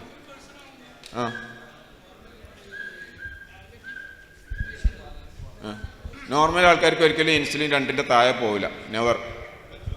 ഹബീബ് സാറിന്റെ ഒരു ദിവസത്തെ ഡയറ്റ് മെനു എന്ന് പറയും. ഹബീബ് സാറ് കഴിക്കുന്ന രീതി എങ്ങനെ? ഒരു ദിവസം മെനു. ഞാൻ എന്തും കഴിക്കും, കാർബോഹൈഡ്രേറ്റ് അല്ലാത്ത എന്തും കഴിക്കും. രാവിലെ ഇപ്പോൾ സാധാരണ രീതിയിൽ ബട്ടർ കോഫിയാണ് കുടിക്കുക, അതിൻ്റെ കൂടെ കുറച്ച് ബദാമോ ആക്രോട്ടോ എന്തെങ്കിലും കഴിക്കും. പിന്നെ ഉച്ചക്ക് എന്താ വീട്ടിൽ ബീഫ് ഉണ്ടെങ്കിൽ ബീഫ് തിന്നും, മട്ടൺ ഉണ്ടെങ്കിൽ മട്ടൺ തിന്നും, മീൻ ഉണ്ടെങ്കിൽ മീൻ തിന്നും, ഒന്നുമില്ലെങ്കിൽ ഒന്നും തിന്നൂല. തിന്നില്ല വെച്ചിട്ട് കുഴപ്പമില്ല, വിശപ്പൊന്നും ഉണ്ടാവില്ല. അപ്പം ഈ ഒരു ഡയറ്റ് ഫോളോ ചെയ്യുന്ന ഒരാൾ ചെറിയൊരു ഫീഡ്ബാക്ക്. ആയിക്കോട്ടെ. അസ്സലാമു അലൈക്കും. ഞാൻ ഭാഗ്യവശാൽ നമ്മുടെ ഒരു സുന്നി ഗ്രൂപ്പിൽ ക്രോസ് പോസ്റ്റ് ചെയ്ത പോസ്റ്റ് കണ്ടു. LCHF ഡയറ്റ് ഫോളോ ചെയ്തിട്ട് ഡയബറ്റിക്സ് സുഖപ്പെടുത്താമെന്നല്ലോ. അങ്ങനെ അതിൽ കയറി നോക്കിയപ്പോൾ അതിൽ ഹബീബ് സാറ് ലീഡ് ചെയ്യുന്ന കണ്ടു, പിന്നെ വഫ സാബും കുറച്ചുപേരെ കണ്ടു. അപ്പോൾ എൻ്റെ കേസ് എന്താ വെച്ച് കഴിഞ്ഞാൽ ഇപ്പോൾ എനിക്ക് 49 വയസ്സായി, തലശ്ശേരിയാണ് സ്വദേശം, ഇവിടെ ബോബിയാൻ ബാങ്കിൽ ജോലിയാണ്. എൻ്റെ കേസ് എന്താ വെച്ചാൽ കഴിഞ്ഞ ഒരു 5 വർഷമായിട്ട് ഷുഗറും കൂടുതലാണ്, പിന്നെ എൻ്റെ ഫാറ്റി ലിവറും കൂടുതലാണ്, കൊളസ്ട്രോളുണ്ട്, അത്യാവശ്യം BP ഉണ്ട്. അപ്പോൾ നമ്മൾ പൊതുവേ നിരീക്ഷിക്കുന്നതിൻ്റെ അടിസ്ഥാനത്തിൽ നാട്ടിൽ ഇഷ്ടംപോലെ ഡയബറ്റിക് പേഷ്യൻസും അവർ സ്ട്രോക്ക് ആവുന്നു, പിന്നെ കിഡ്നി പേഷ്യൻ്റ് ആവുന്നു, അറ്റാക്ക് വരുന്നു, പല ഘട്ടങ്ങളിൽ പോകുന്നു. അപ്പോൾ ഇത് വന്നു കഴിഞ്ഞാൽ നമ്മുടെ ജീവിതം ഒരു ഘട്ടത്തിലേക്ക് മാറിപ്പോലോ എന്ന് പേടിച്ചു. അൽഹംദുലില്ലാഹ് ഈ ഡയറ്റ് കിട്ടിയപ്പോൾ ജനുവരി 1 മുതൽ ഇത് ഫോളോ ചെയ്തു. 2 ആഴ്ച പോയിട്ട് ടെസ്റ്റ് ചെയ്തപ്പോൾ എൻ്റെ ഫാറ്റി ലിവറും കൊളസ്ട്രോളും ഷുഗറും കുറഞ്ഞു. അപ്പോൾ അൽഹംദുലില്ലാഹ് അവിടെ മുതൽ അങ്ങോട്ട് കണ്ടിന്യൂസ് ആയിട്ട് റിലീജിയസ് ആയിട്ട് ഫാസ്റ്റിംഗ് കണ്ടിന്യൂ ചെയ്തു. 2 മാസം കഴിഞ്ഞ് നോക്കിയപ്പോൾ അതിലും നന്നായിട്ട് കുറഞ്ഞു. എൻ്റെ വേസ്റ്റ് 34 പാൻറ്റിൻ്റെ അളവ് 32ആയി, വെയിറ്റ് 67 ഇപ്പോൾ 60ആയി. അപ്പോൾ സാറ് പറഞ്ഞതുപോലെ ശരിക്ക് എല്ലാ കാര്യങ്ങളും അണ്ടർ കൺട്രോൾ കുറഞ്ഞു. പിന്നെ ഏറ്റവും വലിയ ഗുണം എന്ന് വെച്ച് കഴിഞ്ഞാൽ നമുക്ക് ഭക്ഷണം ഉണ്ടാക്കാൻ, പ്രത്യേകിച്ച് നാട്ടിൽ നിന്ന് ഞാനിവിടെ മാറി വന്നപ്പോൾ, നാട്ടിൽ 1.5 മാസം പ്രാക്ടീസ് ചെയ്ത് ഇവിടെ വന്നിട്ട് ഇപ്പോൾ 3 മാസം നിന്നപ്പോൾ ഇവിടെ ഭക്ഷണം എന്ന് പറഞ്ഞാൽ ഒരു തലവേദനയേ അല്ല. അതായത് നമ്മൾ കുറച്ച് ഇറച്ചി വാങ്ങിച്ച് ഡ്രൈ ആയിട്ട് മസാലയാക്കി ഫ്രൈ ചെയ്ത് ഫ്രീസറിൽ വയ്ക്കുക, രാവിലെ എണീറ്റാൽ ബട്ടർ കോഫി നട്ട്സും കഴിക്കുക ഫജ്ർ കഴിഞ്ഞാൽ, പിന്നെ 2 മുട്ട പുഴുങ്ങിയും കഴിച്ച് ഓഫീസിൽ പോയി ഓഫീസിൽ നിന്ന് ബ്രേക്ക്ഫാസ്റ്റ് അതായത് കഴിക്കാം. അത് കഴിഞ്ഞ് ഉച്ചയ്ക്ക് തിരിച്ചു വന്നാൽ ഒരു മീൻ പൊരിച്ച്, മീൻ ഫ്രിഡ്ജിൽ മസാല പുരട്ടി വെച്ച് കഴിഞ്ഞാൽ മീൻ ഫ്രൈ ചെയ്ത് കഴിക്കുക.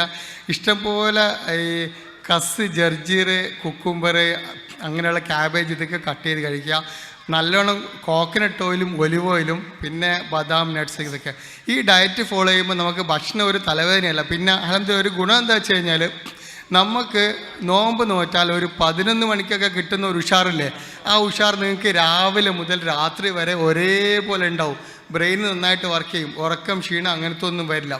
അപ്പോൾ ഇത് കൺട്രോളിൽ നമുക്ക് കിട്ടിക്കഴിഞ്ഞാൽ ഇതുവഴി അങ്ങോട്ട് നമ്മുടെ ബോഡിയുടെ ഇൻറ്റേർണൽ മെറ്റാബോളിസം നല്ല ട്രാക്കിലതായിട്ട് അനുഭവിച്ച ഒരാളാണ്. എൻ്റെ മൊബൈൽ നമ്പർ പറഞ്ഞുതരാം, വേണമെങ്കിൽ നിങ്ങൾക്ക് കോൺടാക്റ്റ് ചെയ്യാം. 95509002. അഷ്റഫ് എന്നാണ് പേര്. പിന്നെ നിങ്ങൾ ഈ ഗ്രൂപ്പിൽ ചെയ്ത് കഴിഞ്ഞാൽ സാറിൻ്റെ സൈഡിൽ നിന്ന് അഡ്വൈസ് ഉണ്ടാവും. 95509002. 95509002. ഇത് നോട്ട് ചെയ്തോളൂ. സാറിൻ്റെ ഗ്രൂപ്പിൽ, ടെലിഗ്രാം ഗ്രൂപ്പിൽ കയറണം. 5000 ആൾക്കാരുണ്ട്. അതിൽ കയറി കഴിഞ്ഞാൽ കംപ്ലീറ്റ് അഡ്വൈസസ് കിട്ടും. ഹലോ, കൂടുതൽ ചോദ്യങ്ങൾക്ക് വളരെ പ്രധാനപ്പെട്ട ചോദ്യങ്ങൾ മാത്രമാണ് സമ്മതിക്കുന്നുള്ളൂ. പിന്നെ നേരത്തെ പറഞ്ഞ പോലെ സാറിൻ്റെ നേരെ നിയന്ത്രണത്തിൽ ഒരു ടെലിഗ്രാം എക്സ് ഗ്രൂപ്പ് ഉണ്ട്. അതിൽ നമ്മൾ ജോയിൻ ചെയ്താൽ എല്ലാ ഡൗട്ടുകളും ക്ലിയർ ചെയ്യാൻ പറ്റും. സ്വന്തം ഫോണിൽ ടെലിഗ്രാം എക്സ് ഡൗൺലോഡ് ചെയ്താൽ നമ്പർ തന്നാൽ മതി, നമുക്ക് ആർക്കെങ്കിലും ആഡ് ചെയ്യാൻ പറ്റും. സാറിൻ്റെ ആ ഗ്രൂപ്പിൽ 5000-ഓളം ആളുകളുണ്ട്, നമുക്ക് ഇൻഫർമേഷൻ ഷെയർ ചെയ്യാൻ പറ്റും. പ്രധാനപ്പെട്ട നമ്മുടെ സഫ ടീം അംഗങ്ങളാരും പോകരുത്. നമ്മുടെ ബഹുമാനപ്പെട്ട ഹബീബ് റഹ്മാൻ സാറിന് ICFൻ്റെ വക ഒരു മെമ്മൻറ്റോ തൊടുത്ത് ആദരിക്കുകയാണ്. ബഹുമാനപ്പെട്ട മലബാർ ഗോൾഡിൻ്റെ കുവൈത്ത് തല മാനേജർ അദ്ദേഹത്തിന് ആദരപൂർവ്വം ക്ഷണിക്കുന്നു. സഫവ ടീം അംഗങ്ങളൊക്കെ ഇവിടെ തന്നെ വെയിറ്റ് ചെയ്യേണ്ടതാണ്, അവസാനം പോകാവും.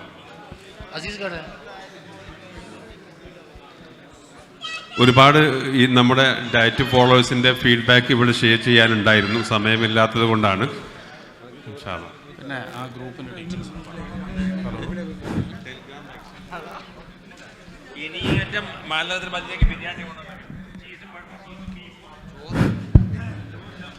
ബിസ്മില്ലാഹിർ റഹ്മാനിർ റഹീം. അല്ലാഹു അക്ബർ, അല്ലാഹു അക്ബർ, അല്ലാഹു അക്ബർ, ലില്ലാഹിൽ ഹംദ്.